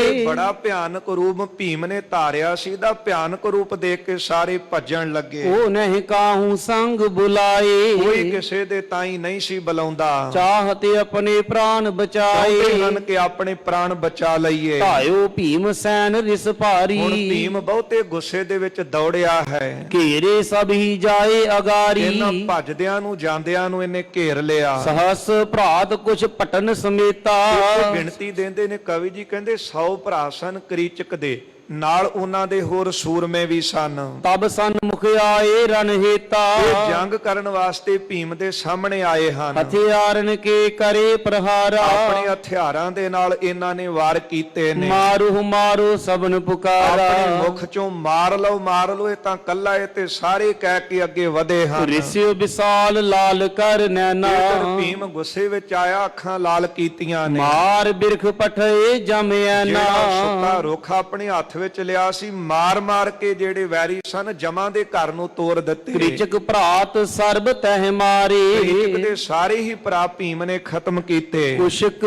ਸੁਬਟ ਕੋ ਦੀਨ ਸੰਗਾਰੇ ਕੁਝ ਜਿਹੜੇ ਸੂਰਮੇ ਇਹਨਾਂ ਦੇ ਸਨ ਉਹ ਵੀ ਖਤਮ ਕੀਤੇ ਹਨ। ਬਹੁਰੂ ਗਇਓ ਉਜਾਰ ਮਜਾਰਾ ਜਿਹੜੇ ਆਪ ਉਜਾੜ ਦੇ ਵਿੱਚ ਚਲਾ ਗਿਆ। ਆਪਨੋ ਵੇਖ ਸਰਬ ਤਨ ਧਾਰਾ ਉੱਥੇ ਜਾ ਕੇ ਨੇ ਆਪਣਾ ਪਹਿਲੇ ਵਰਗਾ ਭੇਸ ਧਾਰ ਲਿਆ। ਦਹਿਨ ਗਏ ਇੱਕ ਕ੍ਰਿਚਕ ਹੀਤਾ ਕਹਿੰਦੇ ਨੇ ਇੱਕ ਜਿਹੜੇ ਕ੍ਰਿਚਕ ਦੇ ਭਰਾ ਆਪਣੇ ਭਰਾ ਨੂੰ ਸਾੜਨ ਗਏ ਸਨ। ਜਰਿਓ ਤਹਾਂ ਸਤ ਭਰਾਤ ਸਮੇਤਾ 100 ਦਾ 100 ਭਰਾ ਇਹਨਾਂ ਦਾ ਕ੍ਰਿਚਕ ਦੇ ਸਮੇਤ ਸੜਿਆ ਇਸ ਹੈ। ਪ੍ਰਕਾਰ ਇਹੋ ਤੋ ਪ੍ਰਸੰਗਾ ਇਸ ਤਰ੍ਹਾਂ ਕਵੀ ਜੀ ਕਹਿੰਦੇ ਪ੍ਰਸੰਗ ਹੋਇਆ ਹੈ। ਸਰੋਤਾ ਸੁਨੋ ਹਿਰਦੈ ਸੋ ਉਮੰਗਾ ਉਤਸ਼ਾਹ ਦੇ ਨਾਲ ਆਪ ਜੀ ਨੇ ਸਰਵਣ ਕੀਤਾ ਹੈ। ਉਤੇ ਸਮਰੱਥ ਸਰਬ ਵਿਦ ਜੋਈ ਜਿਹੜੇ ਹਰ ਤਰ੍ਹਾਂ ਕਰਕੇ ਸਮਰੱਥ ਸਨ। ਜਿਹੜਾ ਸ਼ਬਦ ਆਪਾਂ ਰਾਮਕਲੀ ਰਾਗ ਦਾ ਆਰੰਭ ਕੀਤਾ ਸੀ ਕਿ ਹਰ ਤਰ੍ਹਾਂ ਕਰਕੇ ਸਮਰੱਥ ਸਨ। ਇੰਦਰ ਸਮਰੱਥ ਹੋਇਆ, ਰਾਜਾ ਸੀ ਇੰਨਾ ਵੱਡਾ ਸਵਰਗ ਦਾ। ਇਸੇ ਤਰ੍ਹਾਂ 10 ਸਿਰਾਂ ਵਾਲਾ ਲੰਕਾਪਤੀ ਰਾਵਣ, ਉਹ ਵੀ ਆਪਣੇ ਆਪ ਵਿੱਚ ਸਮਰੱਥ ਕਹਾਉਂਦਾ ਸੀ। ਅਵਤਾਰੀ ਪੁਰਖ ਸਮਰੱਥ ਹੋਏ ਸਨ। ਕਹਿੰਦੇ ਹਰ ਤਰ੍ਹਾਂ ਕਰਕੇ ਜਿਹੜੇ ਸਮਰੱਥ ਸਨ। ਗਏ ਕੂਚ ਕਰ ਰਹਿਓ ਨਾ ਕੋਈ ਇਹ ਸੰਸਾਰ ਤੋਂ ਕੂਚ ਕਰ ਗਏ, ਸੰਸਾਰ ਤੇ ਨਾ ਰਹੇ। ਜਿਨ ਕੋ ਗਿਆਨ ਭਇਓ ਉਰ ਮਾਹੀ ਬਸ ਸੁਖੀ ਕੌਣ ਹੈ? ਜਿਨ੍ਹਾਂ ਦੇ ਹਿਰਦੇ ਵਿੱਚ ਬ੍ਰਹਮ ਗਿਆਨ ਹੋਇਆ ਹੈ, ਜਿਨ੍ਹਾਂ ਨੇ ਨਾਮ ਜਪ ਕੇ ਬੰਦਗੀ ਕਰਕੇ ਸੰਗਤ ਕਰਕੇ ਆਪਣੇ ਹਿਰਦੇ ਨੂੰ ਆਪਣੇ ਮਨ ਨੂੰ ਸਮਝਾ ਲਿਆ ਹੈ। ਸਦਾ ਸੁਖੀ ਤਿਨ ਕੋ ਦੁਖ ਨਾਹੀ ਉਹੀ ਸਦਾ ਸੁਖੀ ਹਨ ਤੇ ਉਹਨਾਂ ਨੂੰ ਕਦੇ ਦੁੱਖ ਨਹੀਂ ਵਿਆਪਦਾ। ਇੱਥੇ ਪ੍ਰਸੰਗ ਦੀ ਸਮਾਪਤੀ ਹੋਈ ਹੈ। ਸੰਗਤ ਦੇ ਚਰਨਾਂ ਦੇ ਵਿੱਚ ਬੇਨਤੀ ਹੈ ਕਿ ਸ਼ਹੀਦਾਂ ਦੇ ਸਰਤਾਜ ਧੰਨ ਗੁਰੂ ਸ੍ਰੀ ਗੁਰੂ ਅਰਜਨ ਦੇਵ ਪਾਤਸ਼ਾਹ ਮਹਾਰਾਜ ਜੀ ਦਾ ਸ਼ਹੀਦੀ ਗੁਰਪੁਰਬ ਜੋ ਸੰਗਤ ਜੀ 3 ਜੂਨ ਨੂੰ ਆ ਰਿਹਾ ਹੈ, ਉਸ ਦੇ ਸੰਬੰਧ ਦੇ ਵਿੱਚ ਹਰ ਸਾਲ ਦੀ ਤਰ੍ਹਾਂ ਹੀ ਜੋ ਸ਼ਹੀਦੀ ਪ੍ਰਸੰਗ ਹਨ ਉਹਨਾਂ ਦੀ ਕਥਾ ਗੁਰਦੁਆਰਾ ਰਾਮਸਰ ਸਾਹਿਬ ਜੀ ਵਿਖੇ ਹੁੰਦੀ ਹੈ। ਤੇ ਸੰਗਤ ਨੋਟ ਕਰੋ ਕਿ ਕੱਲ ਤੋਂ ਜਿਹੜੀ ਕਥਾ ਹੈ 25 ਤਰੀਕ ਤੋਂ ਲੈ ਕੇ 3 ਤਰੀਕ ਤੱਕ ਇਹ ਕਥਾ ਜਿਹੜੀ ਹੈ ਗੁਰ ਇਤਿਹਾਸ ਦੀ 5 ਤੋਂ 6 ਵਜੇ ਤੱਕ ਗੁਰਦੁਆਰਾ ਰਾਮਸਰ ਸਾਹਿਬ ਜੀ ਵਿਖੇ ਹੋਇਆ ਕਰੇਗੀ। ਜੋ ਸੰਗਤਾਂ ਘਰਾਂ ਦੇ ਵਿੱਚ ਕਥਾ ਸਰਵਣ ਕਰਦੀਆਂ ਨੇ, ਇਹ ਕਥਾ ਦਾ ਜਿਹੜਾ ਜੋ ਟੈਲੀਕਾਸਟ ਹੈ ਉਹ 26 ਤਰੀਕ ਤੋਂ ਲੈ ਕੇ 3 ਤਰੀਕ ਤੱਕ ਉਹ ਸਮਾਂ ਜਿਹੜਾ ਹੈ ਉਹ ਇਹੋ ਹੀ ਰਹੇਗਾ, 4 ਤੋਂ 5 ਵਜੇ ਦਾ ਹੀ। ਤੇ ਫਿਰ ਆਪਾਂ 4 ਤਰੀਕ ਨੂੰ ਜਿਹੜੀ ਅੱਗੇ ਕਥਾ ਹੈ ਲੜੀਵਾਰ, ਉਹ ਇੱਥੇ ਆਰੰਭ ਕਰਾਂਗੇ। ਸੋ ਜਿਸ ਤਰ੍ਹਾਂ ਧੰਨ ਗੁਰੂ ਨਾਨਕ ਦੇਵ ਮਹਾਰਾਜ ਸੱਚੇ ਪਾਤਸ਼ਾਹ ਅਗਲੇ ਨਗਰ ਵਿੱਚ ਜਾਣਗੇ, ਦੁਖੀ ਸ਼ਾਹ ਦਾ ਉਧਾਰ ਕਰਨਗੇ, ਕੋੜੀ ਦਾ ਫਕੀਰ ਦਾ ਨਿਸਤਾਰਾ ਕਰਨਗੇ। ਸੋ ਇਹ ਪ੍ਰਸੰਗ ਆਪਾਂ ਆਉਂਦੇ ਦੀਵਾਨਾਂ ਵਿੱਚ ਸਰਵਣ ਕਰਾਂਗੇ ਜੀ। ਭੁੱਲਾਂ ਚੁੱਕਾਂ ਦੀ ਖਿਮਾ ਕਰ ਦੇਣੀ। ਆਓ 2 ਪੰਕਤੀਆਂ ਇੱਥੇ ਸਰਵਣ ਕਰੀਏ। ਸਮਾਪਤੀ ਹੈ ਜੀ। ਹੁਤੇ ਸਮਰੱਥ ਸਰਬ ਵਿਦ ਜੋਈ ਗਏ ਕੂਚ ਕਰ ਰਹਿਓ ਨਾ ਕੋਈ ਜਿਨ ਕੋ ਗਿਆਨ ਭਇਓ ਉਰ ਮਾਹੀ ਸਦਾ ਸੁਖੀ ਤਿਨ ਕੋ ਦੁਖ ਨਾਹੀ। ਵਾਹਿਗੁਰੂ ਜੀ ਕਾ ਖਾਲਸਾ ਵਾਹਿਗੁਰੂ ਜੀ ਕੀ ਫਤਿਹ।